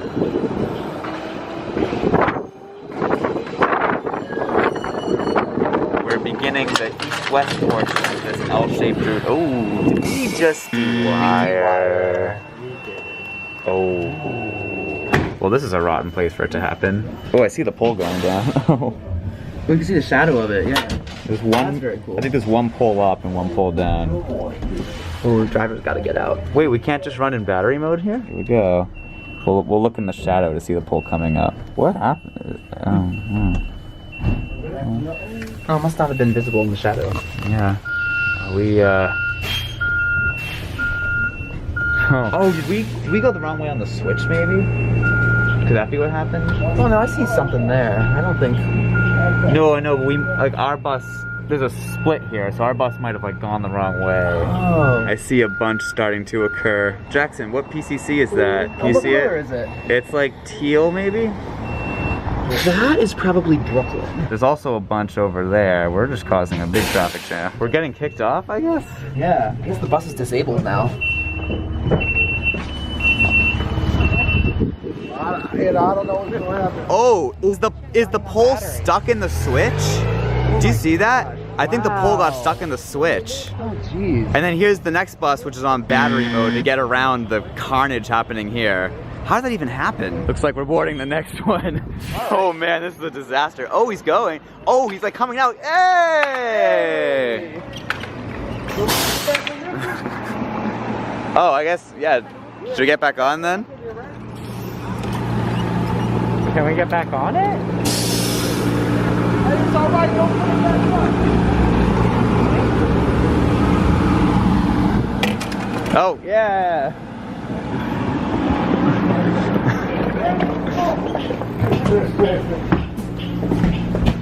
That was an exciting adventure. Honestly, the best thing that did was clear the bus out. Now it's near empty. Everyone else got on the next one, I think. It's the 6th. Oh, okay. So now we're gonna get some huge turnover here. Ooh, some triangles to rewire. So at some point along here, the wires ended and we're running in battery mode. There are wires again now, so I wonder, do they plan on wiring the whole thing, I wonder? It's a profound irony that this Uber building is located right next to a really frequent trolleybus line and a light rail line. Oh, wow, there goes our ride into the city. Thank you. Yeah. That? Oh, they have the triangles here to rewire yourself, so... Those are the triangles. So that was the 22. Up next we'll be doing the... What are we doing next? It'll be tomorrow. I don't know what we're doing next. Next diner. 31, 31. Right now you're looking at the 31. Hello. Hello, Miles. It's the next day. We're getting on the 31, which has no wires here. But I promise you, this is a trolley bus. You can see him in the back, although we're just about to leave, so I'm not going to show you. Does this count as a dewirement, do you think? I think it counts as a purposeful environment. Wow, we're actually leaving 2 minutes early. They have the holders for the wire, but no actual wire. Hopefully it sets up at some point. I guess we must be blind because we're attaching to something up there. You can see in the reflection of that building, we are wiring. Well, that's a very tropical hotel right there, Jackson. Yeah, Epic hill. What I'm talking about, hill-wise. And trolleybus-wise. There's another one. Miles, what is this MyMES housing stock?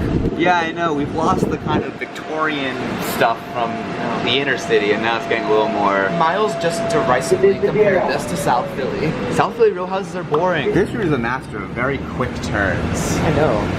Around very tight corners, exacerbated by delivery vans. Nice view that I missed. I'll get it on the next street. What are you talking about? That 4-story condo with the garage taking up the entire first floor is an excellent view. I Alright, here we go. Smile, smile. I got it.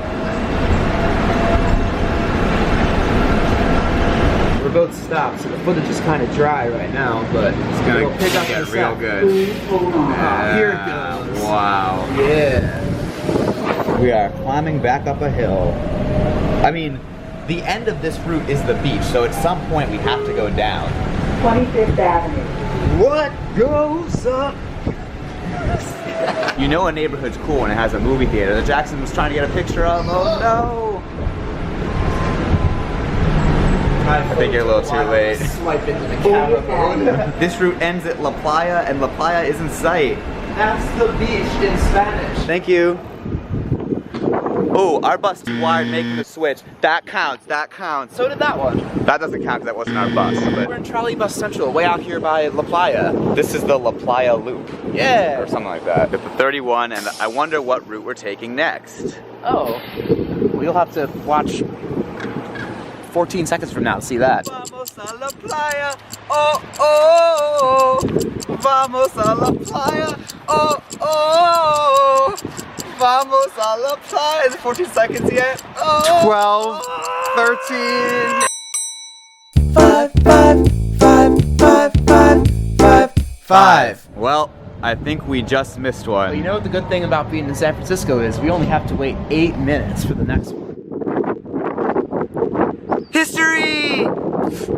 Okay, but real talk, there used to be an amusement park here apparently, Yeah, and that that sounds... demolished in 1972, and now this neighborhood's just kind of like stayed and quiet and gentrified. We're out here at the edge of San Francisco by the beach, and there are just 2 trolley buses that come out here. I'm eating raspberries.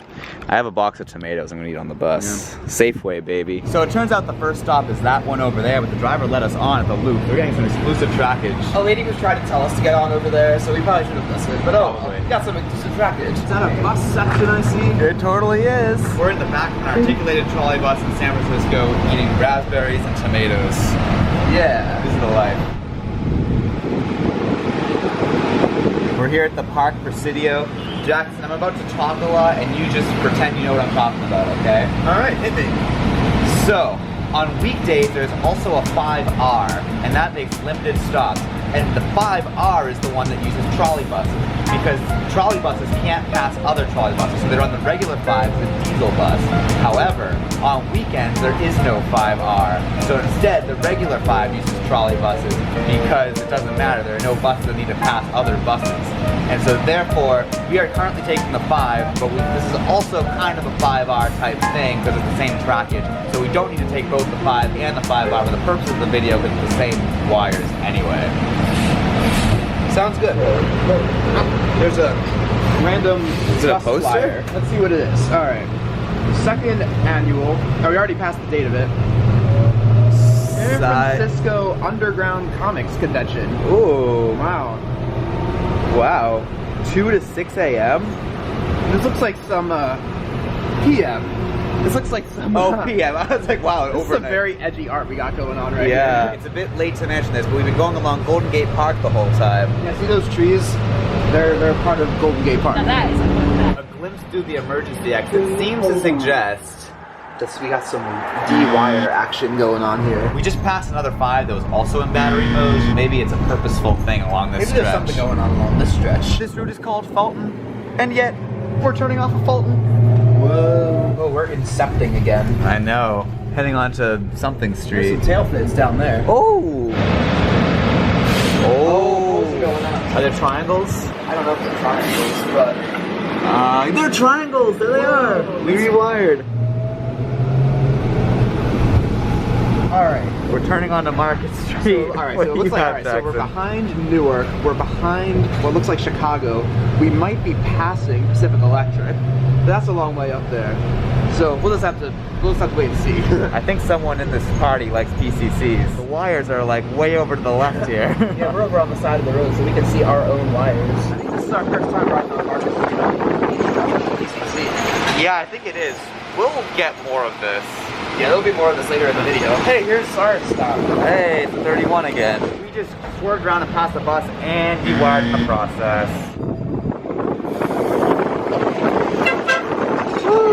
We are turning. There's the ferry building, but we are turning off of that. Wow. They weren't lying when they said it ends at the Salesforce Transit Center. This does look like a transit center, all right. Look how the wires are integrated into the ceiling like that. Here we are walking to the 6. Yeah. There's Jackson getting photos of the PCC natural habitat. Look, we found our bus. Wow, it's right next to the San Francisco Railway Museum and Gift Shop. What are your opinions on the San Francisco Railway Museum and Gift Shop? It was like one room. Like it was more gift shop than museum. And there were some kids wailing the hell out of that trolley bell they got in there, which is kind of alarming. I bet they have to like replace that a lot, but it's pretty cool. I got a field guide to the PCCs of San Francisco. Good PCC? Yeah, it's one of the Philadelphia ones. I always wonder on those open top tourist buses that they tell people not to like jump up. Miles told me to look up. No, this. I'm not sure what's up there, but oh. That fell apart. I think there's supposed to be like art up here, but there isn't. Oh, I see a PCC coming. Doppler effect with the bell. Twitter. Do you have anything you want to say to them? You filmed this 1973. It's called X. Celebrity sighting. I'm Everything freezing up. Goodbye, Market Street. Good night, Market. We're Good night. Good night, sailors who are singing a tune.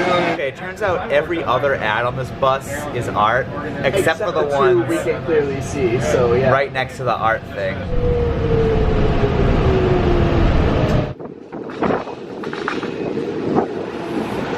I don't know what intersection we're at, but a massive crowd of people is boarding this bus. This is gonna be us at the meetup tomorrow. Look at this housing stock. This is about as iconic as a San Francisco strip can get. Buena Vista Park. Park at 90 degrees. Whew. So a coterie of French tourists got in that bus. Anyway, we've gotten off in the middle of the route to explore Haight-Ashbury because you got. Thank you, Miles. Of course. Amoeba Music. Holy schlamoli. Oh, Jesus. Very, very big. How?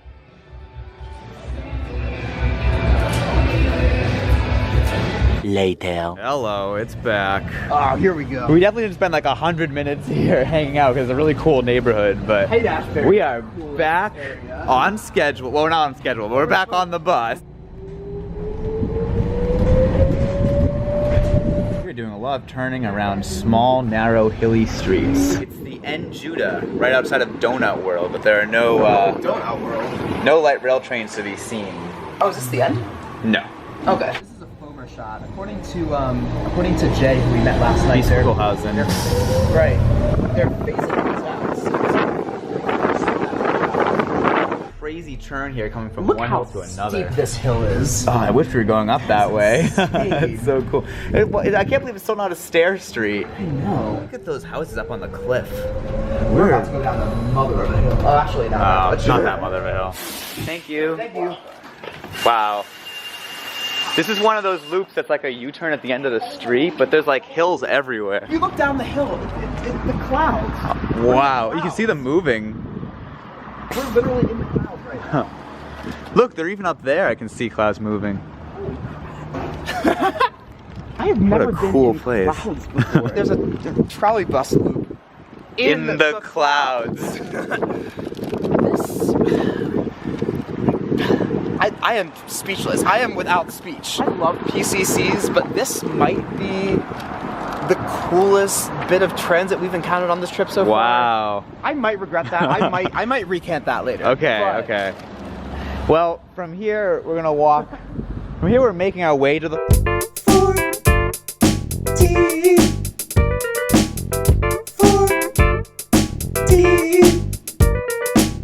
But we're gonna walk to West Portal for lunch. We can either go down here, but also there's some steps over here, and I kind of want to go like one block over and use the steps. History. This is a hot spot for the green hair. Wow. Holy. Mother of God. Donuts. It's like good Christian neighborhood. Ruining the character. We're taking the L bus to expedite this. But it should be a trolley. Thank you. Thank you. Wow, this literally drops us off right where we want to get lunch. Alright. Takeout only. Good thing it's not drizzling right now, right? Depends on your definition of drizzling. It's called Submarine Center. That's where we had lunch. I just had a cheesesteak that was like probably not a cheesesteak by like the dictionary definition of it, but it was delicious. It had roast beef instead of chopped up steak, but it was amazing. And I had a roast beef sandwich, straight up great. So it may be kind of a touristy choice, but in my opinion, you can't go wrong with Submarine Center. I don't think it is that touristy. It didn't have that many reviews on Google. It's not. We're gonna take an M over to the end of the 14. So this is the 14 segment. And then we we're just gonna have not done the 14 yet. And then we're gonna take the 14. I know this video is about trolley buses, but we're in a trolley right of way on the M. We got us a reservation. Now we get to walk for another 15 minutes. Hey! I am strolled right now. You're cold on a strode. Here's the plan. We gotta cross there, there, there, and there. What's the speed limit? Speed limit's 30. 600. Alright. There's no way. This is awful. There's no way we're gonna cross Well, do we just keep inching closer? Oh, the bus. Oh, the bus! We love transit! Thank you. Can we talk about how this highway road has a stop sign over there? I refuse to believe that anyone actually follows that. Hallelujah, it's trolley buses and a Samtrans bus. You may have forgotten, but this video is about trolley buses, and we've just found some. Hey, what a coincidence. Here we are on Mission Street. We're gonna be on Mission Street for this entire ride, so get used to it. Is this some Mission Street scenery models? Yeah, not much happened on it right now. Over there is a 14R. Are we riding the 14R miles? No, because the 14R uses diesel buses. Why not? Sorry. Basically, the 14R makes limited stops, and so that uses diesel because it can't pass the trolley buses. Also, the 14 is every 7 minutes on Saturday, and the 14R is every 10 minutes on Saturday. So that means you get 14 buses an hour on this route. Yeah, that's pretty incredible. We're in Russia. Miles, where is this thing taking us? We're now in charted territory. This is where the 49 joins up with us. That 14 right there is capped. And the frequency now is even more insane because the 49 is every 8 minutes, this is every 7 minutes, and the 49 and the 14 R is every 10 minutes. How many buses an hour is that? I don't even know. Like 22. Oh jeez, every 3 minutes a bus. Yeah, wow. I know. Yep, this is the 14, all right. Woo! Mr. Worldwide, coming at you live. I feel like I'm in the office, like. Oh. Oh. What? Oh. Everything's coming up Thrill House. We're leaving 24th and Mission, and this bus is packed.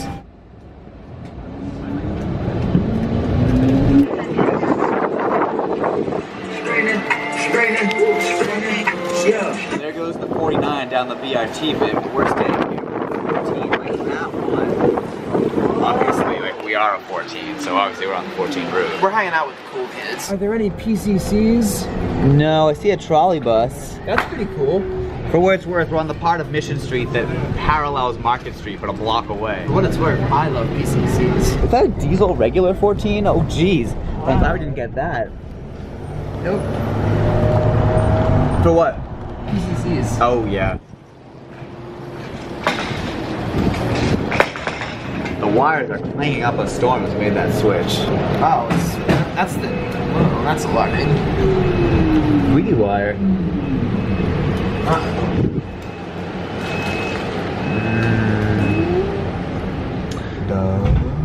I'm gonna say yes. Based on the reflection, we did dewire. Any PCCs? I don't see any. Wow. Jackson, what's going on? What's that yellow number from? It's Cincinnati. That's a good... Get out of here. That's a diesel bus. It's a good livery. It's an eye-catching livery, isn't it? Have we reached the term? We've made it to the term. We carried the 14 to the term. Thank you. Look how charred the ends of these poles are. I guess it just shows the sparking. Yeah. Ooh, we get to, Here they go. watch the rewiring.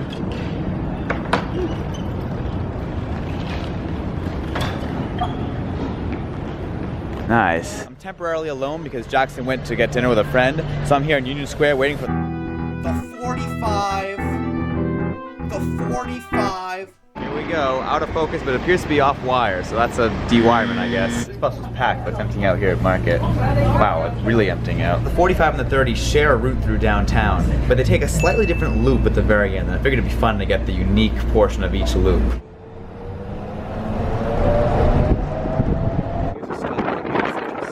So this is the unique part of the 45. A block over from the 30. I know that's crazy, but if you can believe it, that's what we're doing. Boy, look at that. It's Caltrain. Right at the Caltrain Street, whatever, station thing. Literally the entire bus got off here. But I know there's one more stop. Thank you.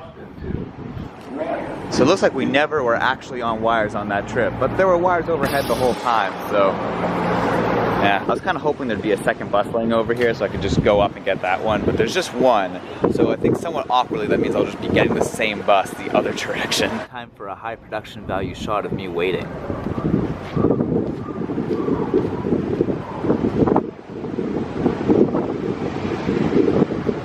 Now we're doing the full route on this, and I see some triangles up there, so I think we're gonna rewire. Oh, there we go. Hey. It's a weird reflection, but we can see it. 2 seconds later. Oh no, we just dewired again. I'm gonna count that separately. Looks like the operator has to go and do it manually now. Big delay, we are flying now. Lots of ons here at the Market Street stop.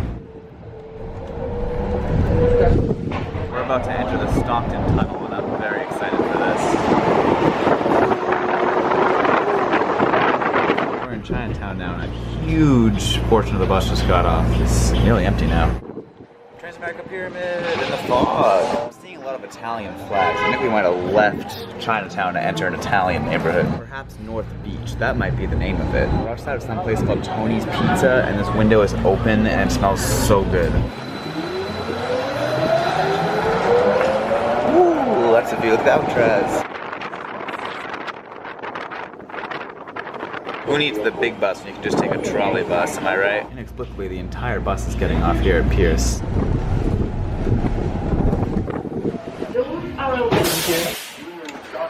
That was an awesome ride. Now we're walking along the Presidio to get to the end of the 1, 2, 3. 30. Oh, hi ducks. How's it going? A nice unpaved trail through nature. Oh, dang it.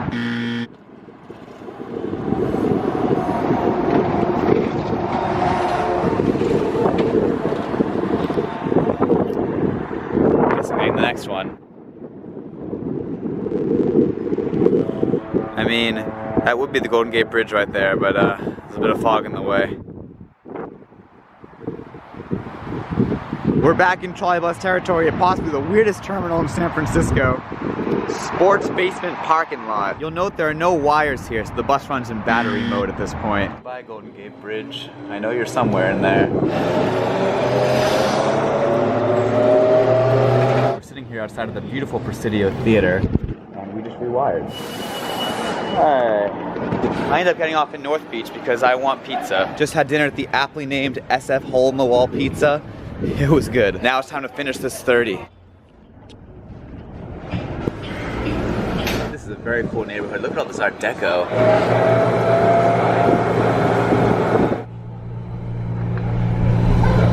Great view of Coit Tower up there and that church. So now we share track with the 45 until Caltrain, right? No. Remember, there's that one extra little bit. The 45 does a little loop thing, but we just go straight ahead. It's unique track.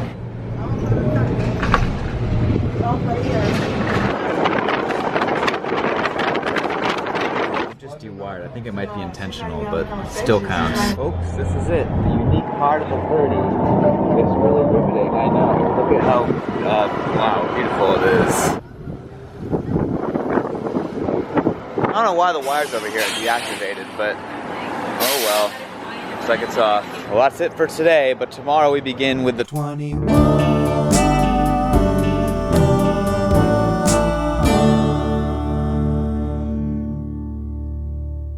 Our 21 approaches. It's a diesel bus. It's dieselized because of open streets this weekend, which are ostensibly good, but bad if they're turning trolley buses into diesel buses. Yeah, Miles might get up early tomorrow morning to ride this when it's actually his trolley bus, but this is our safety ride. Because he doesn't feel like doing that, which is pretty valid, because you probably have to get up like pretty freaking early. Just found one of these on the bus. We got one at our place in Philly and it's broken, so hey, you know what? I hope it wasn't used to open anything other than wine bottles.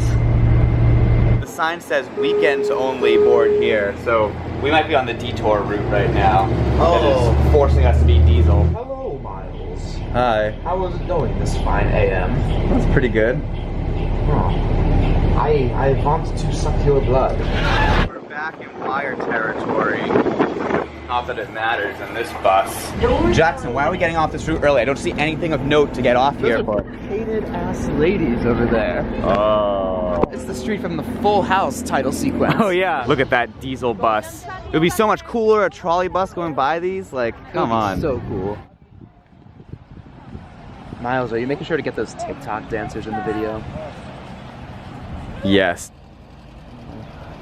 Well, how San Francisco is that view? Oh wait, it's not a trolley bus. It'd be more San Francisco than a trolley bus.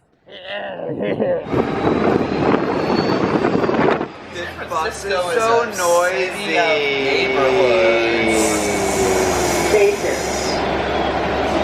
This route seems like a great tour of the SF vernacular architecture. Would you say the same, Jackson? Yeah, like these beautiful Another reason we're doing the bus today, even though it's diesel, is because we said we'd ride the longest variant of each bus route. And this, the 21 only John at the end of this thing. That's what we're doing now. Follows the 5 and runs non-stop and then just has its own little loop. I don't know why it exists. I don't think we're actually gaining any new like trolley bus miles, but you know, why not? Park, right? Yes. Now we're along the 5 and we just turned off of Stanya. Oh. Apparently this is the last stop. Oh, really? Okay. Alright. Thank you. Alright, well that's not the last stop. This isn't even shown as a stop on. I guess it's not a huge loss though. It's a diesel bus, so at the end of the day, like, and it's all redundant wire aside from the little loop at the end. Here comes a 5. That's non-wired, wow.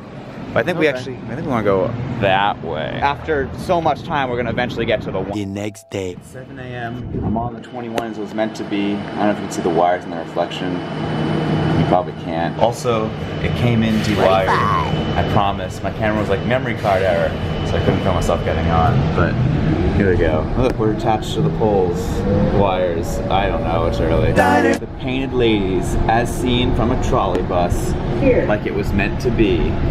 Also, there's like no one on here, literally no one. Just do that again. That's another one. Thank you. All right, back to your regular scheduled program.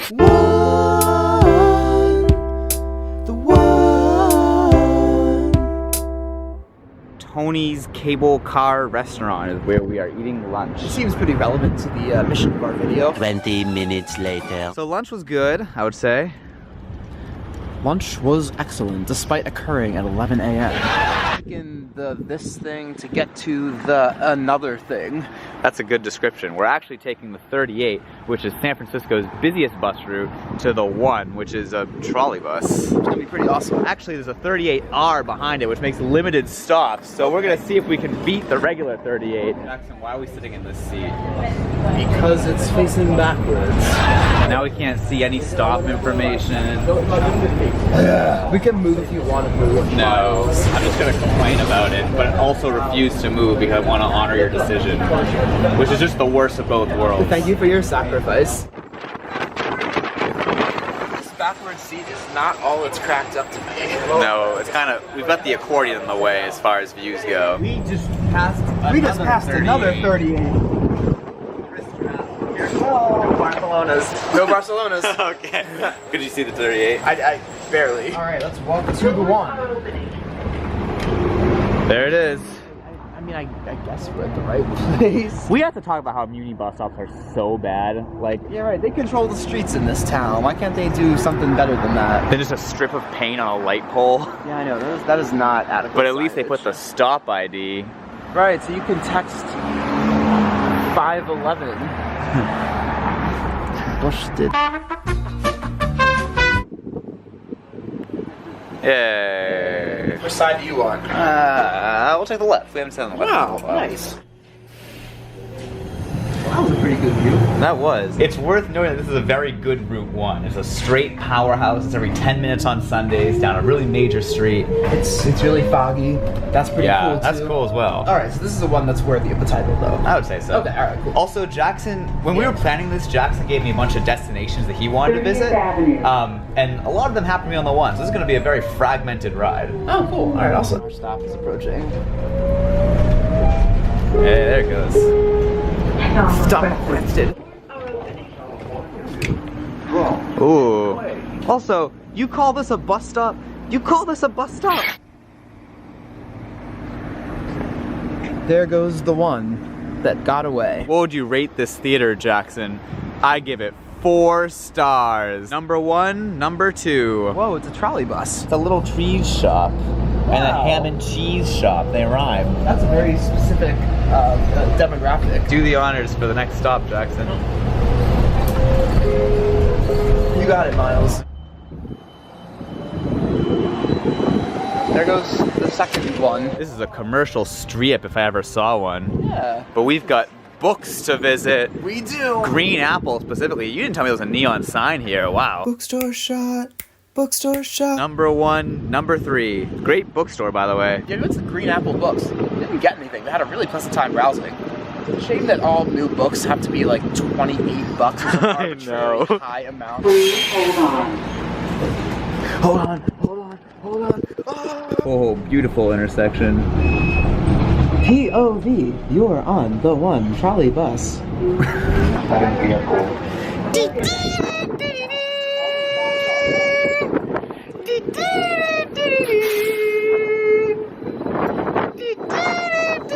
Where's the sign? Alright, so we got off so we can see the Full House, which is an attraction around here, but I have never watched Full House, and I know neither of you. No, I haven't. So we're in a position where we're gonna have to like look up pictures of Full House and just know exactly which one it is. We only have 10 minutes to do it because the next bus. I want to get the next bus. And I'm not spending 20 minutes at here. the Full House. Can we talk about how it's sunny right now? This is a rare. This is like the first time yeah. we've seen like genuine sun. Yeah, right. It's not full sunny. Like there's still a little bit of haze going on, but you can see shadows and stuff, which will be useful for determining whether we've dewired. There's like a smattering of tourists here, so I guess that'll lead us to which house it is. Must be this one. Yeah, I guess it's this one.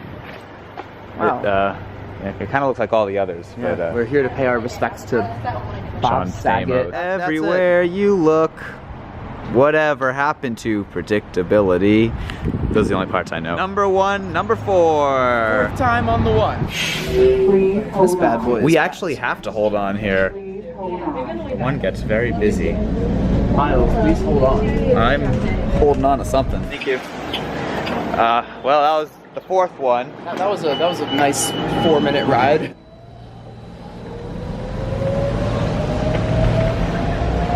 Another bookstore. Bookstore number 2 of the day. I'm not doing the song again. One, number 5. I think if, as far as bookstores on the one go, what was the other one we went to? Green Apple. That one's better. Also, here's the thing about saving the 3 Jackson, which is another trolley bus that ran only during rush hour, I believe. But they eliminated that, which is why we're not riding it. Routes after. Another crowded one, I see. Yeah, I know. This bus is a powerhouse. I thought we were going to go down that hill, but we seem to be turning. Well, this hill's pretty intense. We do get to go down a hill just a block over. We're going up a very narrow street here. This seems to be painted as a bus lane. Like I see text saying bus lane, but maybe that's on weekdays only or something.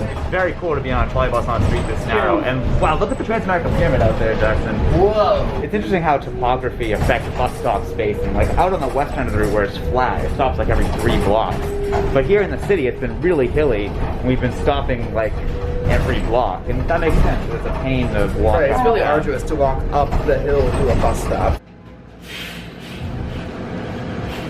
We went by the Transamerica Pyramid. Look at it. You can barely see it up this We could have window. gotten some better pictures, but Miles was busy responding to tweets. Thank you.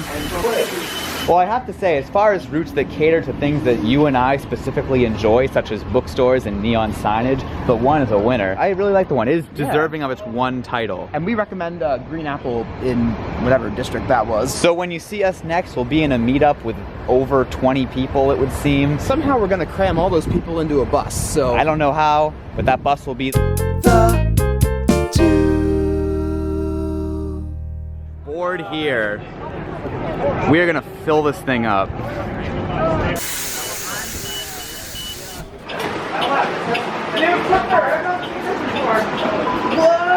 We've pretty much just filled up an entire 2 here. Normal people are getting on. This is unfortunate. People riding the bus for transportation. Can you imagine that? There's the cable car. Whoa! I mean, he's gonna look at the stats and be like, what the hell has happened? What is that? Oh, it's out of focus. It's a parklet designed to look like the 19th century horse cars and the early cable car system. Unfortunately, that whole shot was out of focus, but you got the idea. I will provide a stock image. Oh, thank you. I got a picture. My hot take is that the best Pink Floyd song is See Emily Play. Oh, it's a good song. I mean, the best song for one, the best Pink Floyd song's Echo. Yeah. I think it's one of those like user questions. I'm one of those people who's like sit there and laugh they were Hey, is the bus all just us now? I think everyone else has gotten off. We're just very lucky that 2 is not a busy route. Yeah. What's going on here, guys? What is this? Trolleybus yard!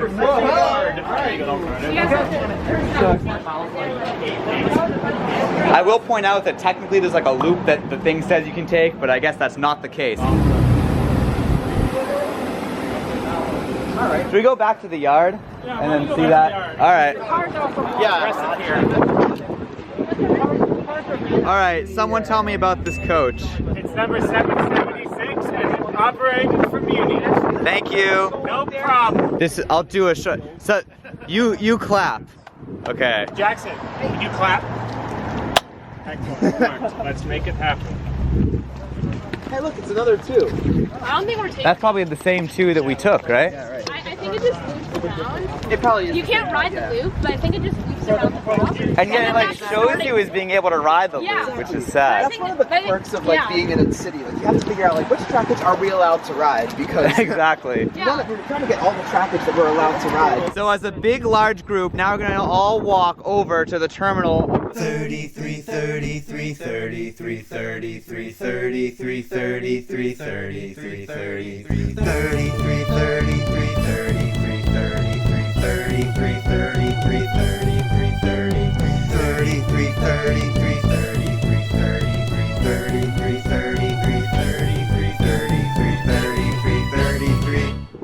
Let's do it. 33, 33, 33, 33, 33, 33, 33, 33. Alright, that's all we need. How long are you guys here? Tomorrow morning. We're taking Zephyr tomorrow. Zephyr, to where? At what time? Where's your next stop? Dayton. You're going all the way to... You can go from San Jose to Japan. You can go from San Jose to London. You can go from San Jose to, I think, Frankfurt. You can go to San Jose to Taco Bell. There we go. My favorite airport. The thesis of this argument is that San Jose is the best city, Is that your way of the principal city in the Bay Area. It's so weird. They even have Jay, we're gonna miss you and your big camera. I'll be here. Oh my god, I almost just ate absolute shit. I mean, we could just, should we just jaywalk? Jaywalk. Yeah. Well, we can look up the frequency info at smoofsta.com. They dropped a trip? It's beauty! What is it? Headway rebalancing. Oh, wow.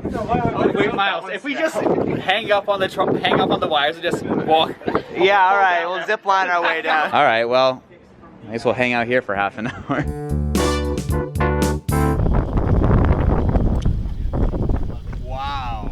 Jaywalking. Wow. Awesome. Wow. 33. Woo! But is this actually gonna like leave now, or is it gonna wait for a while? It's definitely going on hold. Oh, that almost like destroyed us. Thanks, Woody. The driver's like, what the heck are all these people doing here? We've got 20 minutes to stare at this bus. Jackson, tell me the coolest thing you see about this bus. I'm a fan. Well, we got the premium seating in the back. Okay, Enrique, your turn. It has trolley poles, yay. Anyone else have any cool bus things they want to point out? It's a bus! It's a new flyer, like every single San Francisco bus. As an empty seats expert, I can tell you that these seats are called Gemini seats made by Friedman Seating Company in Chicago. That's a good one, Justin. Thank you. Open street means they want cars back. Even with the hard. Jay, it's been a pleasure. It's been a pleasure as well. Jay gets motion sick. I do. It's not good. Alright, goodbye everyone. Alright, just so everyone knows, we're gonna get off at the hairpin, whatever stop that is. We're purposely dewiring, but that's obviously still a counter on the dewirement counter. We're not totally taking up this whole bus. It's like, you know, the back half. There's been times where, you know, usually if I miss another dewired bus. We are still dewired. It's been, how long have we been on this thing for? I don't know. Life is a hallucination. What park is this? Golden Gate Park. Wow, we didn't rehearse that. It's the intersection of Haight and Ashbury. Can you believe it? intersection. Wow, look at that view. Oh my gosh, this is so cool. And now the entire crowd leaves. Thank you, operator. Thank you. Thank you. Hurry up, Miles, hurry up. I got it. The famous hairpin turn.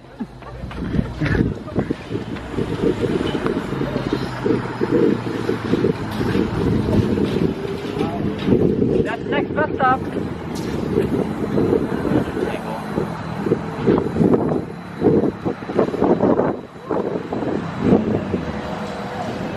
What if someone just got on the bus for that one stop?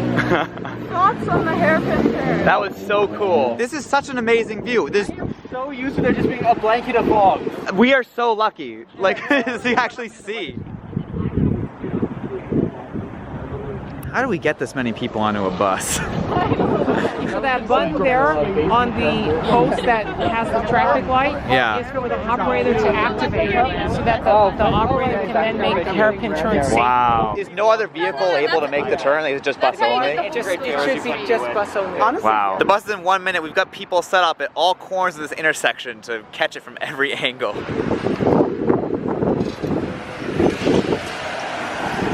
So we'll see the operator push the button here to turn the signal. Oh, no, I think it went automatically. Is it green? It's green. Well, white. Oh.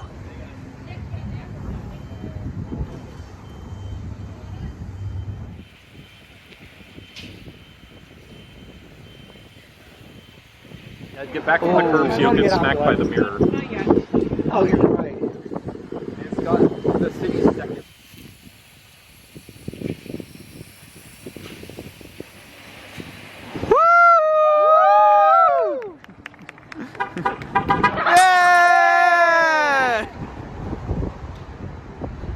This is the single coolest thing ever. What was it like in the streetcar days? It was a switchback. The cars would continue that way a little bit and then switch back using double-ended cars. That's so cool. How busy is it?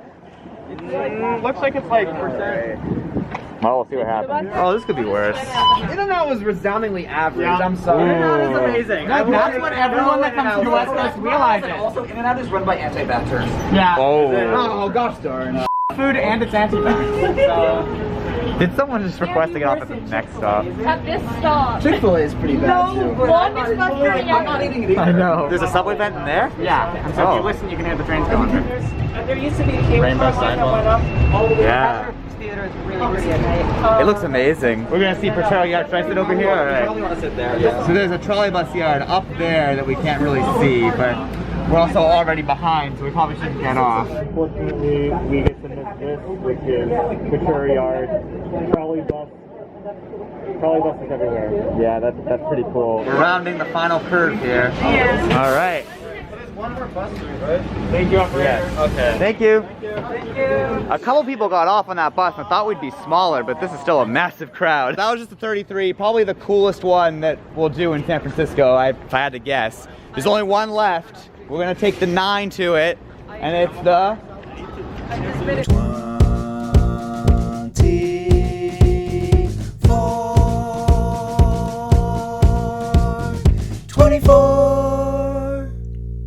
This doesn't look that busy. Okay, it looks a little busy. All right, well, I guess we made it. Thank you. A bus is coming and it's not on the wires, so I think this counts as part of our dewire count. It's a dewirement. This is our last San Francisco trolley. Well, no, we're gonna take this to the end and then take the whole thing. This isn't our last. This is the last route though that we're embarking on. Is there some dot archaeology going on here? Like, look at this. This is the only bit with dots. There is nowhere else. Oh, it just left. Oh no, does that mean we have to get on the same one again? Probably. Oh, that's... Oh, we're rewiring, yeah. That's sound. I love that sound. And it's in U train. We can get on the bus. Let's do it. All right, we're off on the final trolley bus. This has the steepest hill of any trolley bus in the world? I believe so, yeah. Where is it? Someone let me know. I believe 25th, I don't know. Okay. Whoa, we got a great hill already here. Just you wait. This street's literally called Industrial Street. That's pretty apt. Here's what we got on.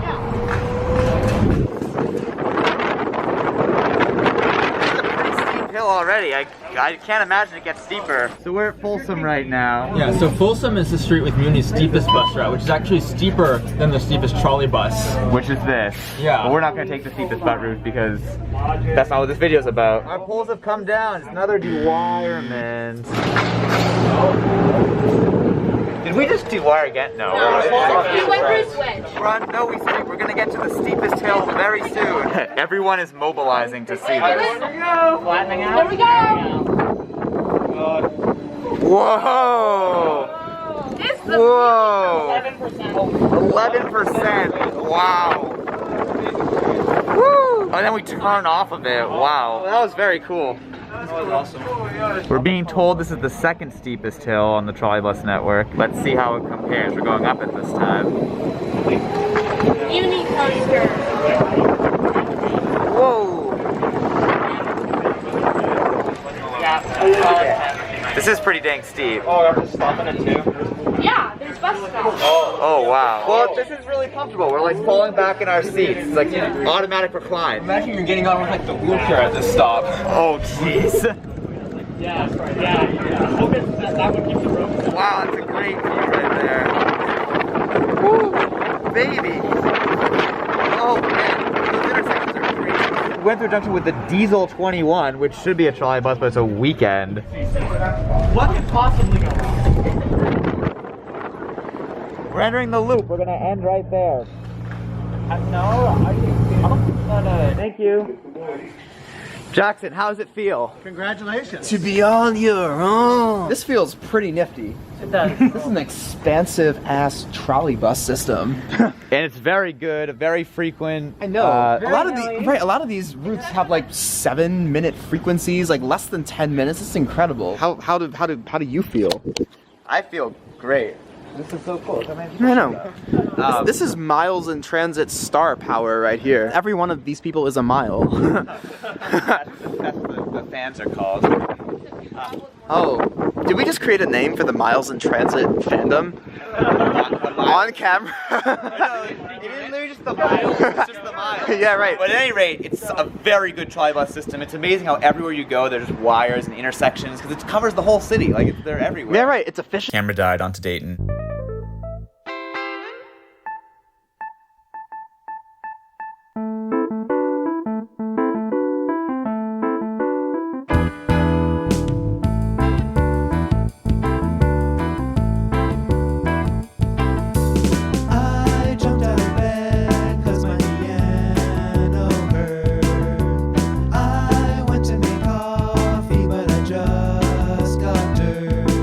Instead, I made some bread.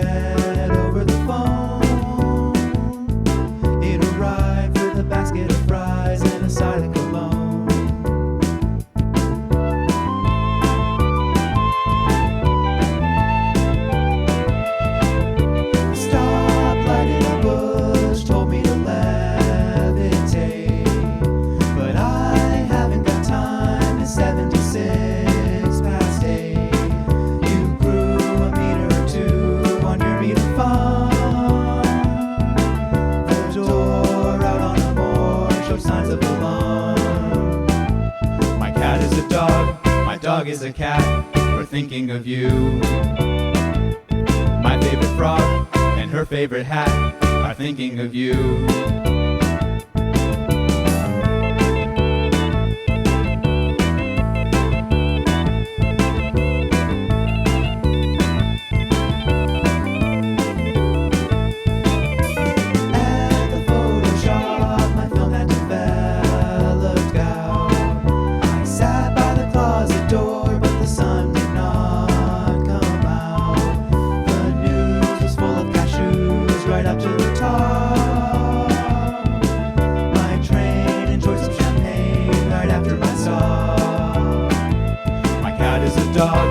Dog is a cat, we're thinking of you. My favorite frog and her favorite hat are thinking of you.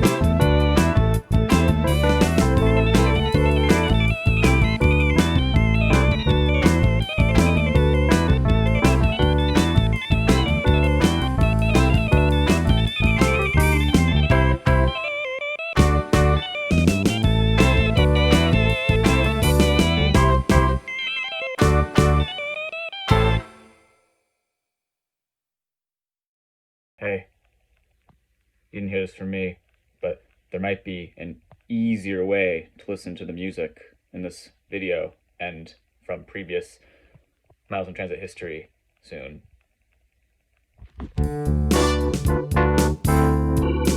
Rama-lama-ding-dong, time for Jackson's history segment. Even though it's a pretty small city, Dayton, Ohio is committed to electric-powered transit, operating it in at least some form since 1888. Dayton's first trolleybuses, or trolleys as they're called locally, ran in 1933, when the Dayton Street Railway, one of several transit agencies in the city at the time, had a fire destroy a chunk of its streetcar fleet. So it tried something new and got Brill trolleybuses to replace them on its Route 10. Soon after, it renamed itself Dayton Street Transit, because it was using buses now. In 1936, the Oakwood Street Railway followed suit and bought some Pullman Standard trolleys for its Route 5. Later that year, the People's Railway did the same with its Route 9, using Brill trolleys, and in 1938, the City Railway converted its Route 3 to Pullman Standard trolleys. The People's Railway then converted two more of its streetcar routes, the 8 and 7, and in 1940, the Dayton and Xenia Railway got some Pullman Standard trolleys for its Route 6, making 5 different agencies operating trolleys at once in Dayton, the most any city has ever seen.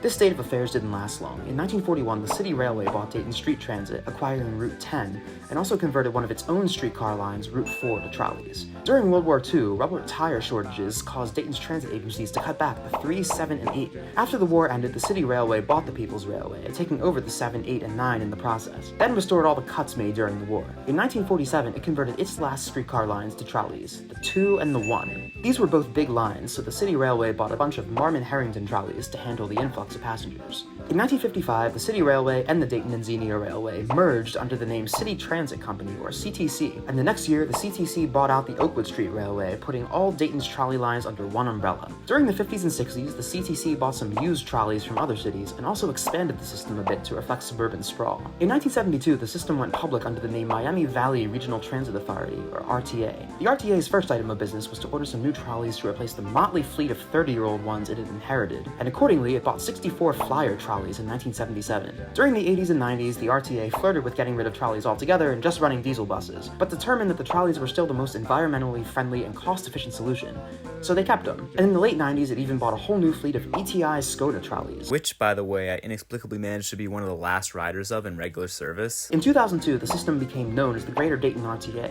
The RTA has kept upgrading its network, building the Right Stop Plaza Transit Center downtown to handle all its radial routes. By the late 2010s, the trolley network looked like this, with full-time service on routes 4, 5, 7, and 8, and only rush hour trolley service on the others. In 2019, the RTA got rid of trolleybus service altogether on Route 2, but bolstered by a new order of Gillig-Keepy trolleys, promoted Route 1 to all-day service. During the pandemic, trolley service was suspended altogether, and since then, it's only come back on the 4 and 8. The RTA suspended even diesel buses on Route 3 and 5, but it looks like the 1, 2, 3, and 7 are going to have their wires rebuilt, so things are looking hopeful for those. Yeah, sure.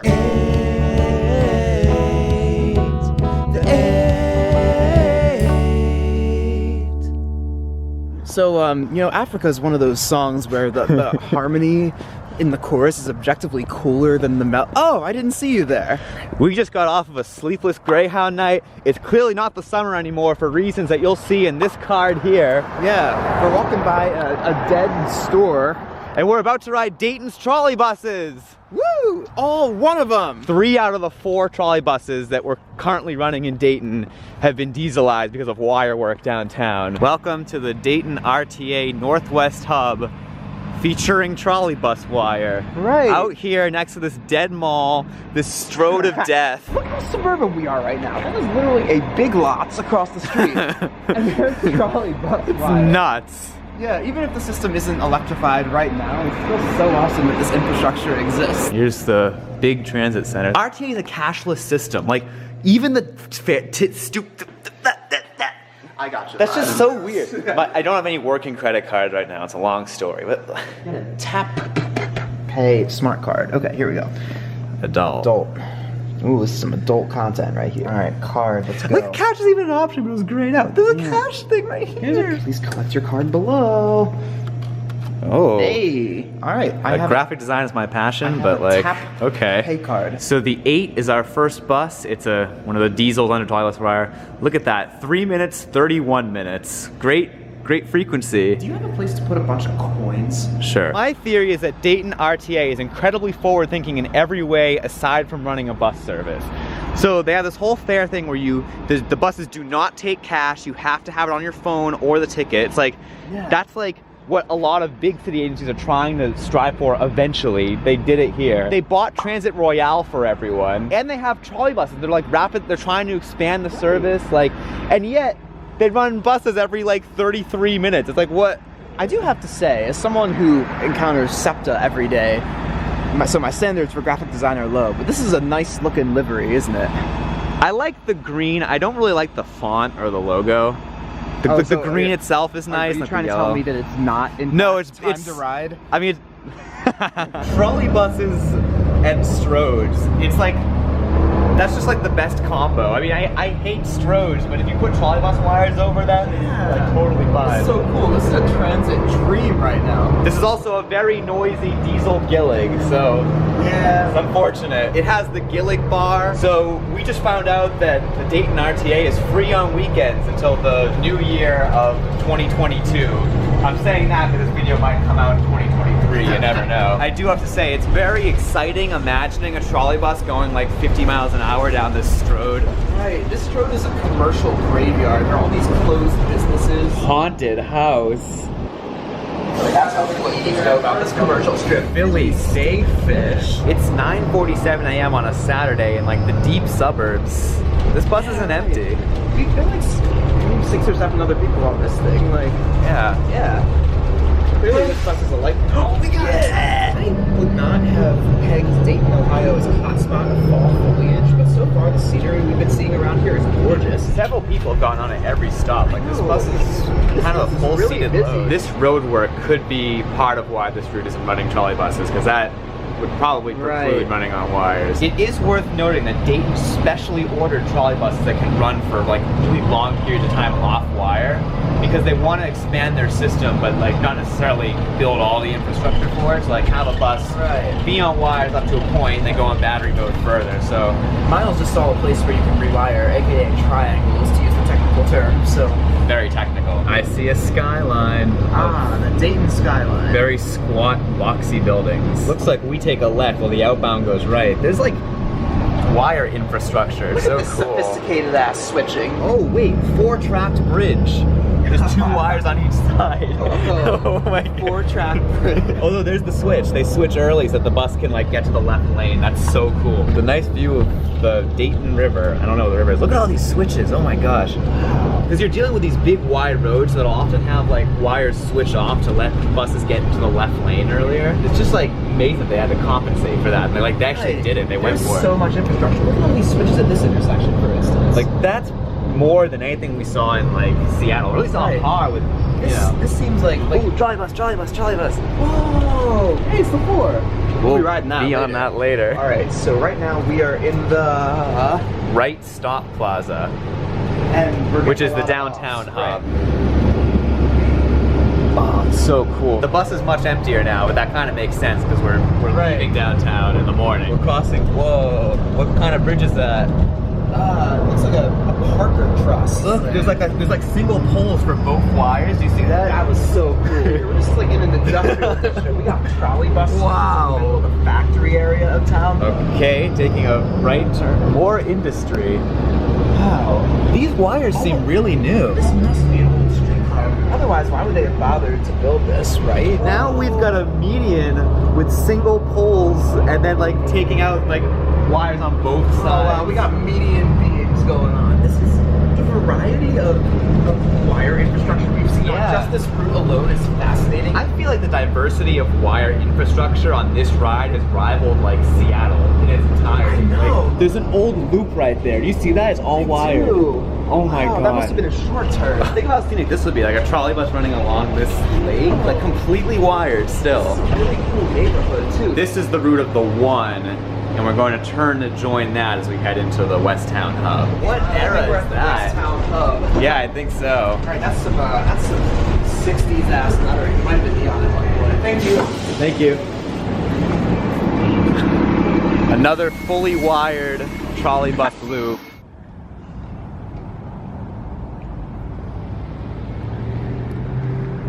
We're back in the West Town Hub.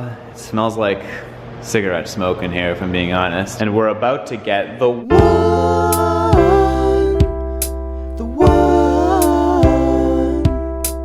Here comes the 1. Now just keep in mind that if it was a trolley bus, this would be a literal wired deviation to this transit center. Right. Which again, like, stroads in trolley buses are great, deviations in trolley buses are cool. Oh, it's so cool. Well, I mean, this is just a diesel bus, but it's got wires over it. Drive-through liquor store. We are officially in Ohio. Hey, drive-through liquor store? That's like a thing out here, I think. What business model is that? I can't believe this is wired. Like, look at this. This is just like a lot of urban archaeology once again. Trolley bus accessible scrapyard. This is the loop. Oh, this is so cool. Thank you. Thank you. Watch your step. Wow, look at this streetcar loop. Well, I guess now it's a trackless trolley loop. Now, well, right now, at this current moment, it's a bus loop. And I like how it's sparsely populated enough that they feel comfy just making the regular bus route, you know, take a left through 4 lanes of traffic. Here we are at Drexel Food Town, and there we are in a little shack called Our Place. Sign says, stay away, fool. We also decided that we're gonna walk to like the first stop of the route because then maybe it'll be less weird that we're getting back on the same bus. With the same driver. We've been waiting long enough that it's probably less weird now that we're getting on the same bus again. Hopefully. It's rural America, everybody. 3.8 miles that way. You can get some fresh apple cider. I would look at the map. It's like farmland. Pumpkins for sale. Oh. There are some insane switches here as we wait to get our left. Enter the West Town Hub. I feel like you see urban decay a lot, but it's like like suburban decay, and it's really fascinating. I mean, hey, have you ever been to like New Jersey and the Pine Barrens? It's like this all over the place. Look at the bricked road. You see that? Oh, wow. Oh, this is a block. Look at that. Oh, wow. This is good bones. Now we're back at the Right Stop Plaza. There are a ton of people getting on here downtown. I think the 1 as a route is a very good one. It's like a straight line through the city. I think I call it a powerhouse. It would, at least for Dayton standards. White Tower. That's a really cool little business building. Oh, and then a mural. There's really good bones in this city. We're looking at these trolley poles, and notice how there's a little thing in the middle that you could ostensibly use to adjust the height of the trolley pole. Like there's it's modular, kind of like a microphone stand. And also notice at the top of the trolley pole how there's that really cool decorative bell-like cap. I spy some triangles. Also, Jackson just pointed out a loop that I missed, so insert shot of the loop from the trip we're taking back. Oh, it's unwired. So to my understanding, the 1 only used trolley buses at rush hour with like short turns that would end at a loop. I would have thought that one was unwired. Yeah, right. They did that before they had the trolley buses that could go off wire, which is why it only ran on those certain trips. So I don't really know. So the reason that those triangles were there is because this part of the route is off wire.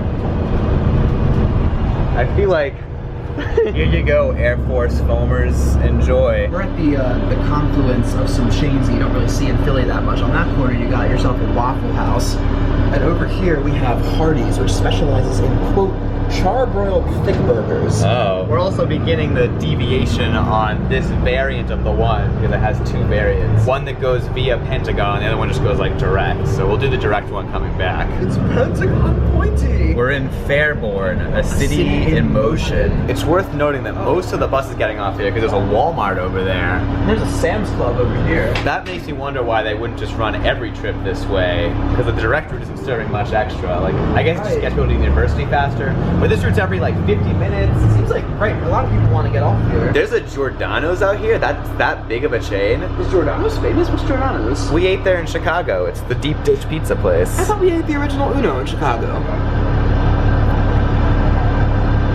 Oh yeah. Taco Bell, Arby's, McDonald's, Union Savings Bank. I think we're eventually going to end up over there somewhere, but we appear to be doing an additional deviation. Get back in the house, Mavis. We're taking a left. I'm not sure what this deviation is really serving. I guess some office parks. Is this the end? This is the end. Wow. Do you want to do the video where we like walk to the first stop to make it a little bit less weird, or what? Well, we only have 4 minutes till it leaves, and the first stop is like kind of far from here, so we might just have to. All right. We're leaving on time. The driver didn't kick us out of the one. We're gonna get off at Torrent Street so we can get lunch at Abner's, which is an American restaurant offering breakfast, burgers, and other classic grub. It turns out that the straight way serves a Mijer, so I guess that's also important, so maybe that's why they split it up. That must be a pretty big supermarket. Thank you. Oh, one complete. Well, that should be electric, but oh well. The very sprawly nature of what's beyond this, the fact that this is kind of still some older houses, some older downtown structures. I can imagine where that loop we saw, that might have been where the streetcar line ended. Oh, I can imagine that, yeah. So why are we coming here? Yeah, it's a cool like 50s place, I guess. Cool little eatery. Yeah. A sign that looks like it's got some dogs on it. 2 seconds later. They told us that there are like subs and stuff here, and they also own this building, so. So yeah, maybe we can get, say apparently that's the best ham and cheese sub in this building, so. Okay. It's one of these interestingly cut pizzas where you get little snippets of it. Snippets. Well, that's good. Hey, you know, that means we can precisely tailor the amount of pizza that we want to eat based on... Actually, good point. East Side Pizza, which now has a blowy blow.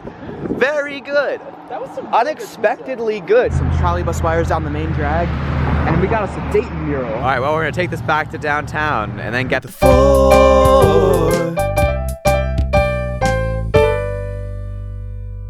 So Miles was doing some researching, and he found out that the 4 is currently on detour today because of a parade. So we're hoping that we're going to get some wider trolleybus action. Well, I guess funny because it starts with ghosts, witches, and other monsters will descend upon downtown Dayton for the annual Haunt Fest on 5th event in the Oregon District, causing the Greater Dayton RTA to adjust its service to accommodate road closures on Saturday, October 29th. Oh man, I hate it when trolleybuses are detoured because of the descent of monsters. Thank you. This is our first time at the Right Stop Plaza. So the Right Stop Plaza is left-hand drive, so the buses can open the doors on the right. Look at how the wires split in two at like every berth to accommodate stop buses. Also, like, look at this really cool infrastructure for the wires. Look at these. Oh, like the arches, yeah. They coalesce with the design. That's clever. That's really cool. Here comes another one. So it looks like oh, they're all unwired. all dewired today. Oh, it's stopping. Oh, gee, I guess I gotta go there. Well, on wires or not. It still sounds great. This is also one of those inexplicable Dayton RTA trips that's like 10 minutes after a different trip. That sounds really good. Hear that. And I think therefore the bus is pretty empty. I believe that street down there is where we normally go, but we're on detour because of the monsters. So I guess the parade would go down that diagonal. So we're gonna go down some other, and then maybe when we get back on track, maybe we'll. That's the hope. Right, we're rejoining the route. Are we going to rewire? We'll see, I guess. We're using the shadows to realize. Yeah. All right, the driver got out. I think we're gonna do it. The shadow, he's doing it. Yes. Whoa! Yeah! We got a trolley bus. Oh yeah.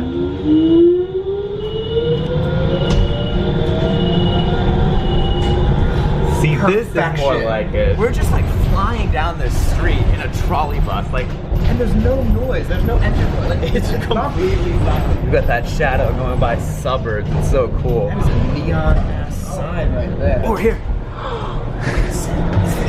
Yes. Oh my gosh. So this is where we do a wired deviation through a parking lot to the back of a strip mall. And then there's a wired loop in the back parking lot. Oh my god. Of a strip mall. We're in a trolley bus in a parking lot of a strip mall in the suburbs of Dayton. It's like a top 10 transit experience. This is amazing. We're just passing between the shops of a strip mall on a wired trolley bus. With like those cool arches overhead. And now we're just like in a weird industrial... Right, we're in the industrial like back of... Oh wow, we go like around the mall. We're slowly looping around. There's double tracked here. Thank you. Watch your step.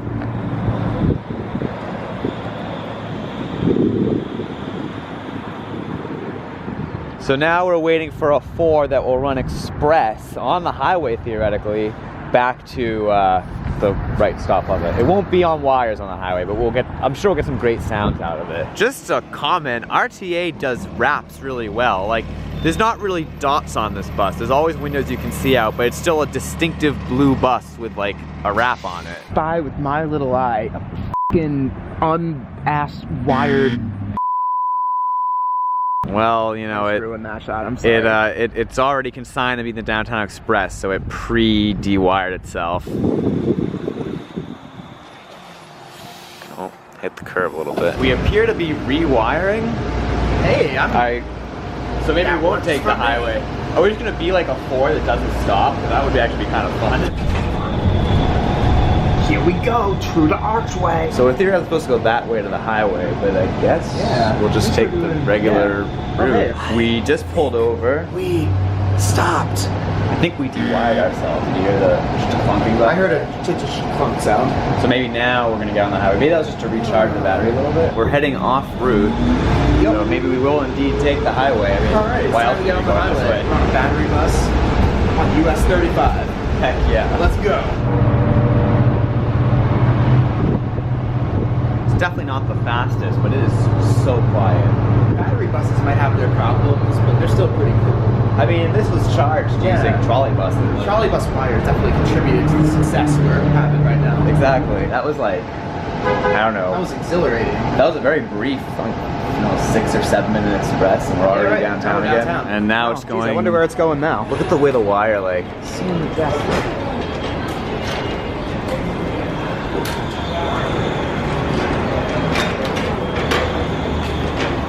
Oh, and then it takes that exit, 'cause that's a stop at that berth. That's so cool. Now it's time for a bathroom review. Woo. Right Stop Plaza bathroom review. Green. There goes a 4, but it's going the wrong way. Meanwhile, we're gonna walk to an abandoned diner while we wait for our 4. So this is a mountain view from 1954 or so. So it was manufactured in New Jersey. In Singac, New Jersey. Singac, right? New Jersey, yeah, exactly. It was most recently a nightclub called The Pearl. Oh, I can tell. If you look inside this window, it looks like they took some of the exterior of the diner and made it into the interior. You see how there's a corner in there that's visible? And that sign is beautiful. Yeah, that's a 1958 or so Signtronics Arrow. It's the same driver we had before. Oh, I love this guy. The wires are down, but he's putting them back up, but that's still a de-wire. This is the part of the 4 I'm really excited for, because we have 2 wired deviations. We go into like the complete middle of nowhere, I'm pretty sure. And we get to do the once a day express from the west side coming back in. This must be part of like the Parade detour, I think. This might actually be the regular route. Oh, really? Because we're still wired. Oh, we are? Yeah. Over the river we go. There's a loud motorcycle. Okay. There's like a weird little median street back there with a wire down it. I might go into street view and show that off, but that's awesome. I don't know. Oh, it's a loop. Look. Oh wow.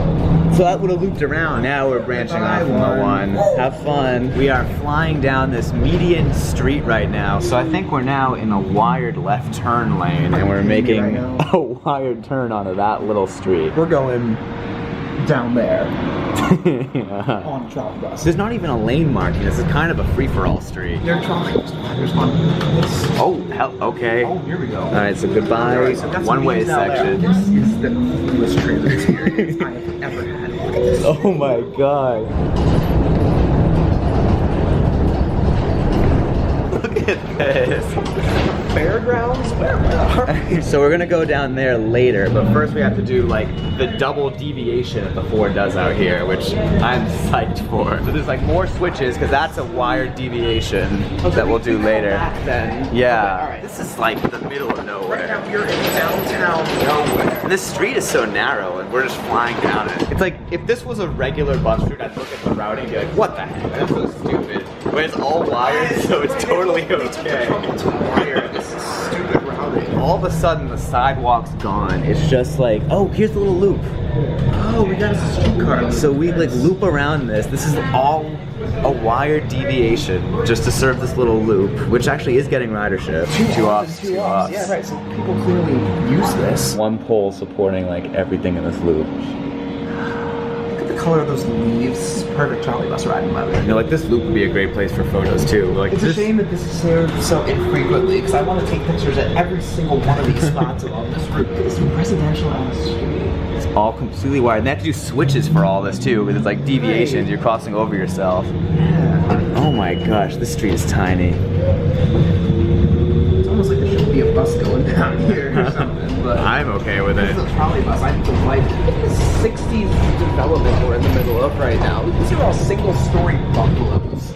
And somehow someone had the bright idea to build a trolley bus through it. Look at this street. Like, it's tiny. I'd even be shocked if a regular bus came down here, let alone a trolley bus that requires like infrastructure. So now we return to the main bit. I think we take a right, like up there. A little bit later, okay. Right here we take a right. Okay. Wow. So alright, so this part's wired. So we were back on the main, back on Uber for a little bit. Now we're turning off. Now we're turning off. There's like a bypass wire. I don't even know if two buses could pass each other on this road. Like, oh my god, we're taking a left here. Okay, here we go. Bumps 15 miles an hour. This is a wired roundabout. We just went around a roundabout in a tiny development on a trolley bus. And now it's a median with like double poles in the middle. Oh, another median street with single poles. Oh my gosh, this route does everything. Those are in the middle. Hey, we made it back to Westtown. Alright. We're pulling into Westtown suddenly. So theoretically this bus will now run express to downtown and we'll do the complete opposite thing we just did and like take this on the highway. And a minute later we're off. We're still on wire. Oh cool, wait, I'm glad we did this thing because we're getting unique wire mileage. Right. We're now running on one trackage. So we just dropped the poles. So that means this Ford Downtown Express is in session. Highway on a battery bus, part 2. Revenge of the Creature. Who put a red light in the middle of my highway? My good Christian neighborhood. This might be the best view of the skyline we've gotten all day. Skyline being a relative term, of course. There goes the 4. Even off wire, it's so quiet. That might have been my favorite transit route I've ever ridden on. That ran the gamut from like tiny one-lane 60s development streets with all these vacant lots and houses in varying states of picturesque decay to the highway, to running through like Dayton's little satellite downtowns, to completely wired deviations into strip malls, to that route. That's one of those routes that if you want to tour a Dayton, take that route. Yeah, honestly. Later that same evening. I might just stick this at the end of the 4 segment, but we're basically just going to take the 4. I don't know how much of it you'll see, but like the 4 is cool, so we want to take it again. Yeah, right. It's our only night in Dayton, so we wanted to take the 4 again because that was awesome earlier. Can we just talk about how this hub is open till 11 p.m.? Again, if they just had good frequencies, it would be such a good system. And it's already pretty good. Everything about the system is so good, except they just don't run enough buses. Sadly, we don't get any new mileage because the Halloween thing is still happening. Right, it actually goes from 7 p.m. to 1 a.m. And it's apparently 18 plus, despite it sounding like a kid's thing in the alert. So, it is a little bit late at night. It's like 9:04 p.m. Everything's really infrequent, but what they do because of that is they have all the buses come to the right stop plaza at the same time. So that if you're on a bus, you're guaranteed a transfer. For a route that runs every like 70 minutes at this time, it's pretty busy. Also, this is a Gillig trolley bus, which means it has the Gillig bar. We're at the cool like western part of the route, and it's just kind of a vibe, I would say. I know, we're just kind of riding through the suburbs on Trolleybus. At night. This trip going inbound does not make any of the deviations, so we're using this exclusive bypass the deviations wire to make this corner. So this is unique wireage as we go around this like abandoned field. And yeah, there we go. We're back. Wholesome again, and once again, our bus is the last one to party. We are fashionably late. It's 11 p.m. and we're on a trolley bus deviating through a closed strip mall back to the hub. Thank you. Over. Town View. Welcome aboard. Watch your step. When exiting?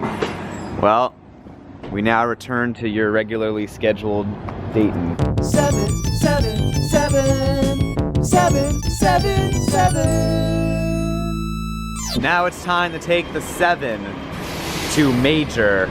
I don't. Oh wait, is this a Trolleybus one? This is a Trolleybus one. We're off on the north half of the 7, which obviously should be a Trolleybus route, but alas, it's not. The 8 goes that way. We're staying on this. Oh, I was gonna say it's the Stroh, but actually we're in this little kind of downtown bit. It's just got good bones as usual. It's just kind of boarded up. Here's Northtown, but there's no corresponding transit center this time. Oh man, so much of what's in the jurisdiction of the RTA is just suburban sprawl. I know I said that trolley buses on Strohs are cool, but on a diesel bus, a Stroh is just a Stroh. Although it is impressive, these wires go out this far, I guess. Yeah, and they're still here. Okay, down there are triangles. There are now no wires. I wonder why they end there. Like it's right. What is it about there? So the bus would be off wire at this point. Go with a trolley bus. Alas, this could be a trolley bus deviating into a strip mall off wire. So, in the name of not being complete and total weirdos, we're gonna go into the name of this. We're gonna go into the grocery store whose name we can't pronounce to pretend we did something that necessitated coming all the way out here on the 7 before we get right back on the same bus. This is an enormous supermarket. Jeez. There's a home decor section. Is this closer to like Target? Baby, pets, electronics. Okay, so this is just actually like a massive, just like a Walmart. To lend legitimacy to our odyssey here at Majors, which we've kind of decided is like a Target because it's so massive in here, but it's kind of nicer. Target has Opal House brand candles, which are kind of cheap. I swear by them because they smell pretty good, but they just don't have quite the punch, the gravitas that Yankee candles have. And this place actually carries Yankee candles, which are really pricey, but I believe it kind of gives this place a little bit more legitimacy. So this place might be a little bit classier than Target. Anyway, to make the bus driver think we're not complete creepers for just riding the bus out here, Miles is buying an apple. I love apples. Apples are good. 98 cents. 98 cents for an apple. That's the apple.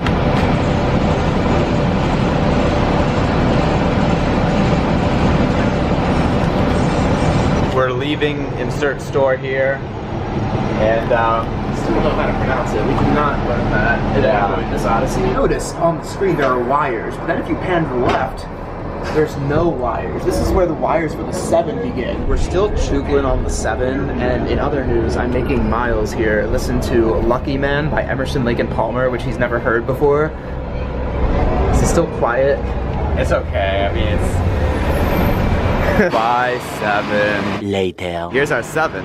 Oh, really? Yeah, we did it. Wow, you all really just took that ornate building and we got an Art Nouveau. you hauled all over it. Oh, is this a wired hospital deviation we're about to do? Well, this sounds intriguing. Oh, look at the double poles. Double beams. And these nice, like, dense houses going on. Although some of them are boarded up. This is wired. All right. This is wired. This tiny one-way street is wired. See, if we were in a trolley bus, like, this would be really cool.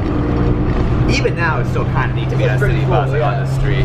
Trackless trolley poles are in people's front yards. And imagine having to mow your lawn around a trolley bus pole. This is a beautiful neighborhood. Look at all these trees. Yeah, we actually went through a downtown that like had some stuff going on. Like, yeah, just more than can be said for a lot of the really good bone downtowns we've seen. Dots, Mookit. Mickit. I don't like dots. Oh, I think this is us. Oh, is this us? Last stop. I should have got off and cracked it. Thank you. Thank you. The southern part of that route was cool. The northern part was very strody. Wow, this is a cool street. Wait, so are we getting back on it? We don't have to. Oh.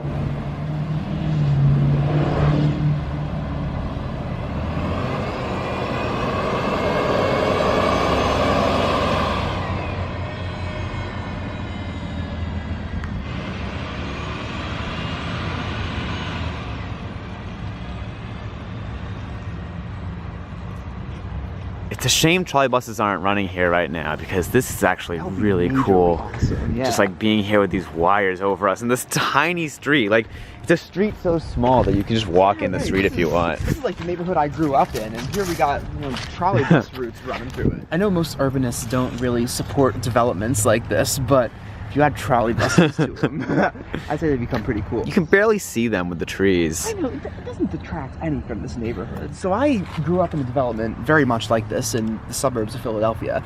And while I grew up very comfortably, I did not have a bad childhood or anything at all. But like, I kind of went back there during the pandemic, and I love my family very much, but it was also kind of isolating because there was no real good way to get into any like more densely populated area where I could, be more social. And it really resonates not only having like this really cool piece of transit infrastructure, a trackless trolley, which is of interest to all transit fans running through a development like this, but to just have any transit at all running through a neighborhood so similar to the one where I grew up, it's just mind-blowing to see a neighborhood like this receiving a pretty frequent, relatively Ish. Very much ish. Connection to the downtown of the city. This development was probably built in the 50s or 60s because in the 70s, houses began to have 2 stories, right? And all of these houses are, one complete story, like an attic or something like that, with like dormer windows and everything. So they're probably from the 60s or before. And these roads were probably built when the development was built. So this was not a streetcar route, I imagine. Because streetcars were on their way out by the 50s and 60s. They probably wouldn't have been putting new streetcar routes in. So did they build this trackless trolley route in the 50s or 60s concurrently with the development? Either way, it's like transit was clearly a priority of some sort. What caused them to build this housing development and then smack like a very permanent bit of transit infrastructure right through it? I guess there's a possibility it was just a place to turn around, but like... Yeah, I imagine, because that is a pretty big road. That's a big people mover. But it still serves the neighborhood. And also, like, if they tried to do this today, the NIMBYs would totally block it. Like, oh, yeah, exactly. Even though the wires are, like, barely visible with the trees. They're not obtrusive at all. This is very foamery of me. Like, I think they're kind of beautiful. But yeah, I'm sure not everyone agrees with that. Barreling around the corner, it's our 11. All right, so we're taking this bus up to the East Town Hub, where we're gonna get our kind of bonus route, or at least the first part of it.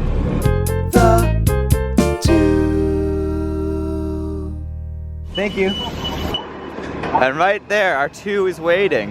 Yeah. Okay, here's the story with the 2 and why it's like a bonus route. It's basically, they want to rewire it and use like the off-wire capabilities of the trolley buses to like cover the non-wired parts, but I think it's a little up in the air about whether or not they'll do it. But our hotel happens to be on the 2, so we figured we we're riding it. Yeah, why not? So we discovered that by our hotel is on the 2, we actually meant our hotel 3 stops away from the East Town Hub. Well, it's worth noting that this opening salvo of the 2 is not wired. Oh, thank you. Oh, that was a fun, like, 2-second ride. Microtel. Rides on Microtel. I guess this probably isn't important to film, but just letting you know that we're sleeping safe and sound. The next day. It's another U-Haul sunrise. It's 7:23 a.m., I guess. In October, that means the sun hasn't risen yet. Now we're gonna take the whole rest of the 2, which is like most of it. And we're gonna end up right at the Greyhound Trotwood Dayton station, which is coincidentally where we need to be. I see a head sign. It's interesting that the head signs are white in Dayton. The fact that it's still dark out means it might make it hard to look for wires, but we'll try our best, I guess. It's still dark out, so this house's Halloween decorations are showing in their full glory. Residential ass streets right now. No wires that I can see yet. Wouldn't it be really cool if they electrified this and made the trolley buses? It would be pretty nice if these people living in this neighborhood didn't have a diesel bus rolling through their front yard at 7:33 a.m. on a Sunday. Okay, I don't know when this started, but we now have trolley poles and wires. that going to be our last glimpse of a trolley bus this weekend? think so. It's a 4. Sunrise over the trolley bus switches. That is really nice, admittedly. Bye, Dayton. We're turning onto Broadway. We've still got wires. Oh no, I don't know what that is. That might be a short turn loop, actually, because we're still wired here. This architecture is so fascinating, both in terms of what's here and also like what has decayed, what's still lived in. Seems like a good percentage of the street is abandoned, which is really cool considering it's a pretty nice neighborhood. Also, every intersection in this neighborhood has a speed bump, and it's honestly really annoying. This is one of the more interesting routes we've traveled, I think. I think so, yeah. It's like, if Dayton was a happening city, this would be one of the most desirable neighborhoods. The wires continue this way. These are some really cool, like this would be a really cool street on a trolley bus. It seems like a good chunk of Dayton's suburban developments have good transit access. Yeah, or at least existent transit access. Which, hey, is better than no transit access. I feel like the houses are getting a little more mid-century now. Right, before we had some 30s housing stock, now it looks like we're getting into 40s and 50s housing stock. Oh, loop. There goes the wires. I think that might be it. There's the route, so that's where the wires end. Okay. Now we're in unwired territory. We're crossing the 8 here. Beyond Arby's. Oh, yeah. And over here we have a dead mall. I can't even tell what that says. That may Eddie Marin. I don't know. We're passing a bowling alley that's called Bolero, but with the W in the name, and I just wanted to say on the record that I think that's pretty clever. The houses are getting increasingly modern. This is almost like a tour of suburban development starting from downtown Dayton. I guess we've reached the end of the development, and now we're just, this is just kind of the middle of nowhere. Oh wow, there's just no road that way. What the heck did that used to be? Oh hello, it's the 8 wires again. So we must be close. Oh, we're here. That was a lot of fun. I enjoyed that ride. That was a really cool route. So now it's time to go to Philadelphia. Because we haven't done that yet, remember? Next diner. Alright, we're gonna play some old songs, we're gonna play some new songs, and this next one is a new song.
So if anyone connected the dots there, that was a Guided by Voices kind of inspired thing. Guided by Voices are from Dayton. Dayton has trolley buses.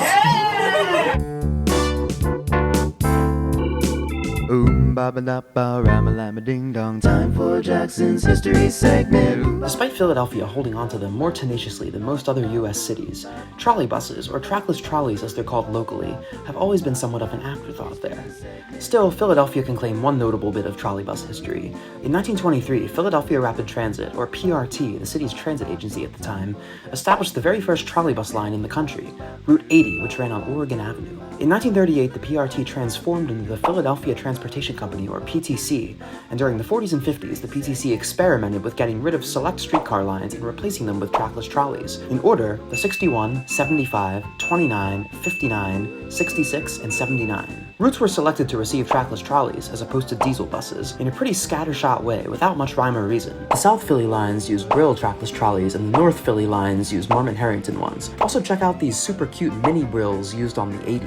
In the early 60s, the PTC discontinued a couple of these lines because the wires required too much maintenance. In 1968, the Southeastern Pennsylvania Transportation Authority, or SEPTA, took over the PTC's operations, and surprisingly, given SEPTA's penchant for budget cutting, maintained all 5 remaining trackless routes, and actually ordered new AM General trackless trolleys for them in 1980. From 2002 to 2003, a combo of vehicle wear and tear and road construction projects meant all these routes got discontinued, and for a while it looked like Philly's trackless era was over. But in 2008, SEPTA got new Flyer trackless trolleys, but just for the 3 North Philly routes. These 3 routes still operate today. Get your kicks on Route 66. Well, this is unfortunate. We're boarding a diesel bus. Come on, AC, please. Please, guys. Yeah. All right, so we are on our first bus route, our first trolley bus route in Philly, which is the 66, and we were kind of alarmed because it pulled into Frankfurt with the wires down and no AC. We've got a big meetup here. This is like a crush-loaded 66 on a Sunday at almost 3 in the We are afternoon. going to officially influence the SEPTA statistics with this ride. The driver just got out and put the wires up, which meant the AC came back on. I'm not sure how much. And it's officially a trolley bus. So we're going to be on this vehicle for an out and back, which is going to be a groovy ass time. Yeah. Do you hear that? That's the sound of a trolley bus. This is an older school trolley bus, so we get better sounds out of this than anything else. You get the best thing that no other ski so far has. Rear windows. Trolley bus in a cemetery, very cool. I mean, just wait till we get trolley bus in a Strode. This is where we run into the first issue of the trip. Yeah, that's fine. We'll just step off. Trolley bus. Letting people off. Back on. Rear door boarded. Jackson says that used to be a Pizza Hut. Back door. Back door. Back door. Back door. There you go. 4 tracks. I didn't get it. Note how there are 4 tracks. That's because there's express service at rush hour. They're not scheduled to pass other 66s, but I've done it before and it's cool.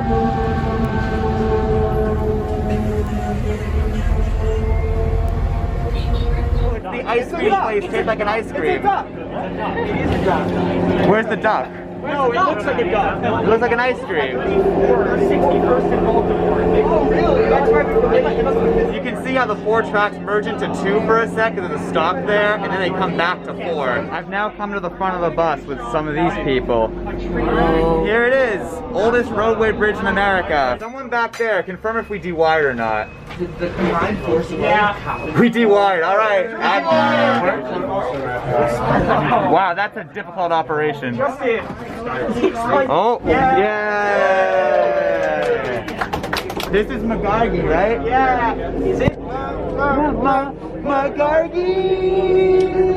Trolley bus.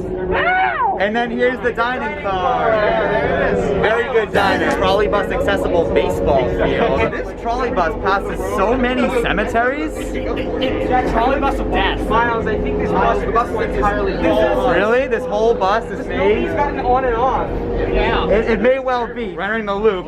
This is what a bus full of Miles in Transit people looks like. Thank you. You're 5 minutes. I made us getting back on this bus, but I'm not sure. What do you think? The driver's fine with it. Are you sure? Yeah. Did you ask her? Yeah. I think like, why are they taking pictures? It's just a turning loop.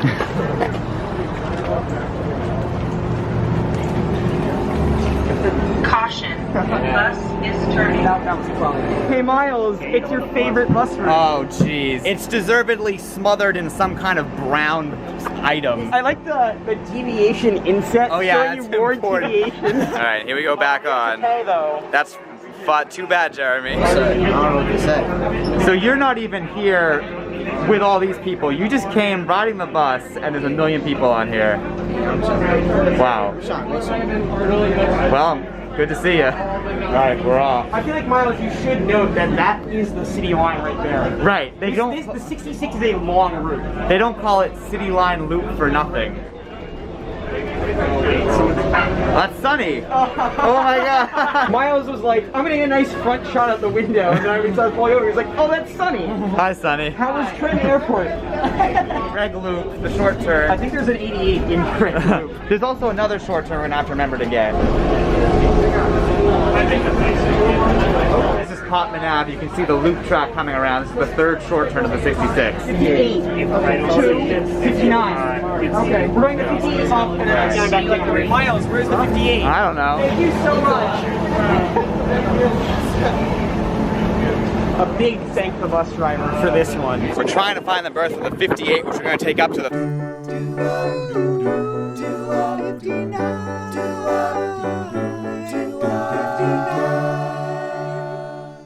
Worth noting, this is Frankfurt Yard.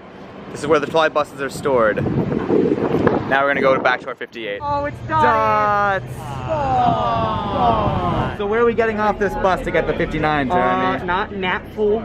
Nope. Not Ron, not Solly, not Hofnagel. Nope. Stroll. Stroll. How crowded is this bus, Miles? I think it's very crowded. I would say that's a 3 crowded. Yeah, I would give that 3 crowded. Cedric, this is your first time, you're about to see the Roosevelt Boulevard for the first time. What are your thoughts? Not the worst part of it.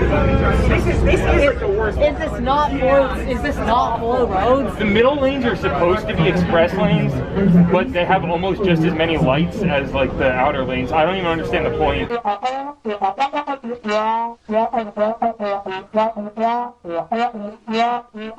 at Blech Avenue. Thank you so much. Thank you.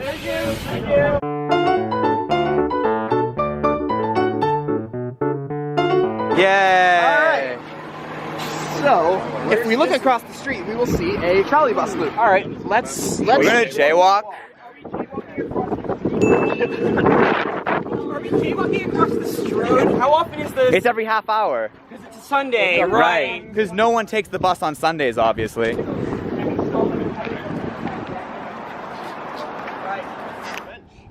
Oh, good bench. That's not a bench. That is a bench. Oh. Oh my god. What? Oh, look at that. Oh, this is sublime. Whee! Here it comes. This operator's probably thinking, uh-oh. Oh no, it's Dots. Oh, man. Can we wait for the next one? It's every half hour. I'm not waiting here. We're getting on this at 5:04. And here's all the foamers filming it. Alright, so now we... That bus driver's probably on the radio with the other one, like, oh, should I be careful for these weirdos? The driver's demonstrating how the diesel engine works by letting it run for a while, which doesn't seem like the most, like... Perhaps not SEPTA sustainability. Oh, wow. Oh. He's lowering the poles for us. Okay, well, you know this does count as a dewirement, right? Oh, because he's storing them. Oh. So you have to manually go store them. It's a fun time. Woo! Probably before you can get it cheapest, maybe. Yeah. You complete the circuit and you go to heaven. Yeah! Woo!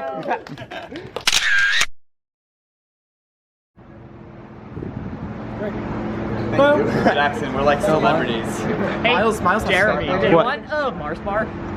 Not particularly. Alright. Aw, get in here. Thank you. These are some unfortunate Dots, but we are leaving. This is all Miles in Transit people. Big shout out to our driver Bob. Oh, Bob was like showing us the bus and everything. Yeah. This is another case of Stroge being bad, but trolley buses on Stroge being absolutely awesome. So this is the unique 1 trip a day loop used on the 59 for like a school trip, right? It's a school trip. It doesn't even show up on the regular schedule. There's even like a parking lot back there. And Yeah. There's like multiple wires in it. It's a very in-depth loop for 1 school trip a day that doesn't even appear in the timetable. Here's something you don't see too often on Philly's trolley bus routes. It's a hill, kind of. We're about to go around a roundabout. I love that they have the Roosevelt Boulevard underpass and then the Roosevelt Boulevard through the traffic circle. And then they also have the local lanes. But then they also And then an do around additional- lane. So now we have to walk around Aaron. There's another trolley bus. That's probably our...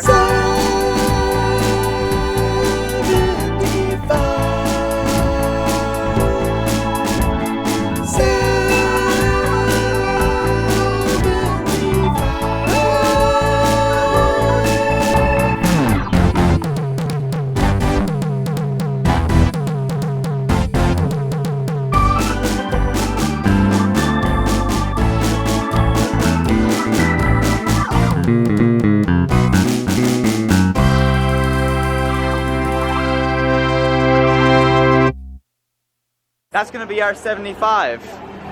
It's sitting sadly in diesel mode. Caution, bus is turning. Hell yeah, it is. Yeah, peak miles in transit content. That's a great turn. Hate to watch you go, but love to watch you leave. Caution, watch for buses. Or indeed, watch for foamers. Everyone was waiting under there because there's shade versus here where there's no shade. That's incredibly funny that they're waiting in the roadway for the bus that they're actually bored in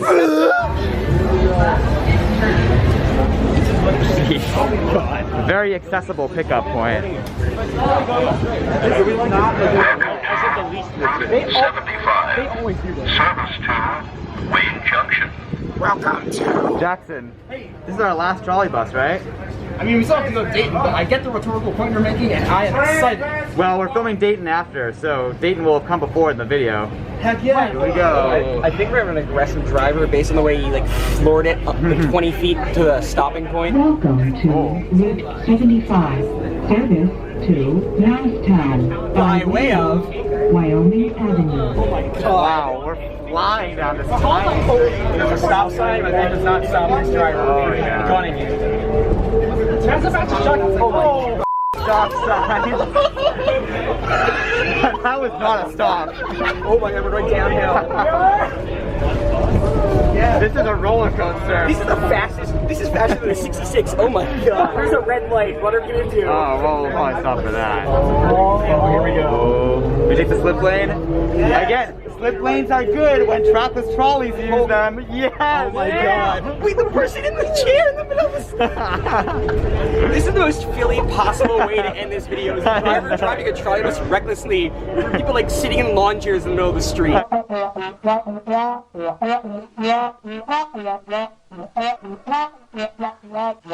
stop, Cancer Center. Oh, well, if you have cancer, that's the place to go. 31, 33, 35. We're about to weave around a double parked car. Get out of here, double parked car. No beep beep either. No, just straight around. Oh, jeez. One stands up on this trolley bus and one's low dress. 3rd Street, Septa's Beverage Shop. Septa's Beverage Shops. This is like a mechanical place? This is where you go to for Lost and Found sometimes, which is why they announce it on the 75. Septa, baby. Oh, Miles, you know what time it is. Is it Roosevelt Boulevard time? Oh! We love Roosevelt Boulevard. And Wyoming, 1 and I. Even the announcements go the Philly way, just say the boulevard. Slip lane. I didn't realize the trolley bus goes on Roosevelt. It goes on Roosevelt like a block. So this is the Logan Triangle. This is a place that basically had a bunch of underground creeks that made everything really dangerous. So now it's just completely empty, and we're just flying through it in a trolley bus. This is the fastest I've ever been on a separate trolley bus. This is this has got to be like 40. I also like the good land use around the Broad Street line here. We have a 3-story house, Rite Aid parking lot, Dunkin' Donuts. Right, so we had a stop right here, right? And get this, Jackson, there was another stop right there. Nobody was getting one off, but that was another stop. This is a turn. We turn here? Yes, we do. We made it. This is a really good operator. But now we're going to, of course, floor it down this tunnel. Yeah, fine by me. Oh, you have low battery miles. That's okay, we're almost done. Oh, stop sign. Yeah, all right. We didn't even try for that one. Germantown Avenues for Route 23. Alright, so this part of the adventure is called Let's See When They Kick Us Off. We're going to go over the 23. Oh, the 23 track. Hopefully. Last stop, Wayne and Windham for Route 53 and Regional Railroad at Wayne Junction Station. Thank you for riding SEPTA. Thank you. Thank you very much. Thank you so much. Miles, we did it! We did it! Woo! Yeah. We didn't even get everyone off yet. This is how many people showed up. Yeah. Woo! I put myself in there too. Oh yeah! Oh wait, oh. I should have expected that because there aren't any tracks coming this direction, but... Well, that's the nice thing about trolleybuses. You can tell where they go. Exactly. I was like, it's gonna come around here. I evidently have learned nothing over the past couple weeks. I think we need to do it again. Okay.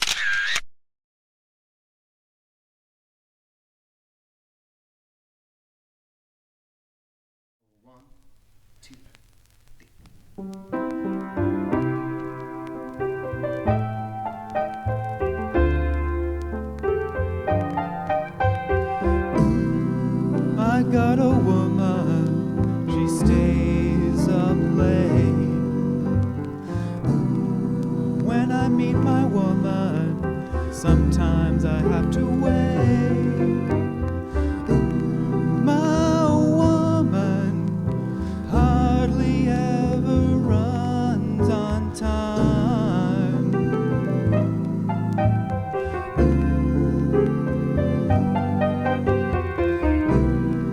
I got a woman who always gets around,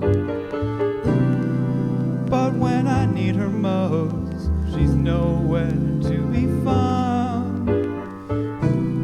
My woman hardly ever runs on time.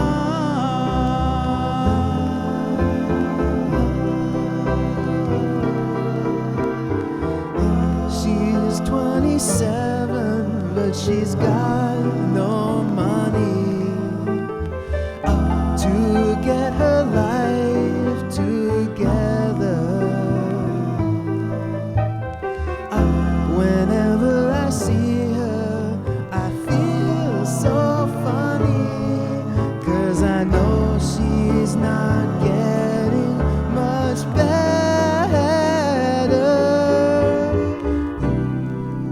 My woman can be a little slow, but my woman's the only way to go. My woman is the Market Frankfurt.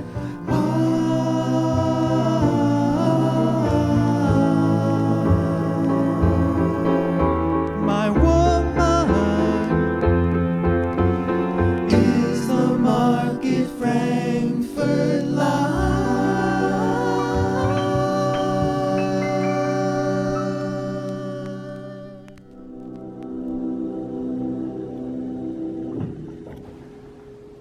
All right. Any words for posterity? What'd you say? Any words for posterity? For posterity.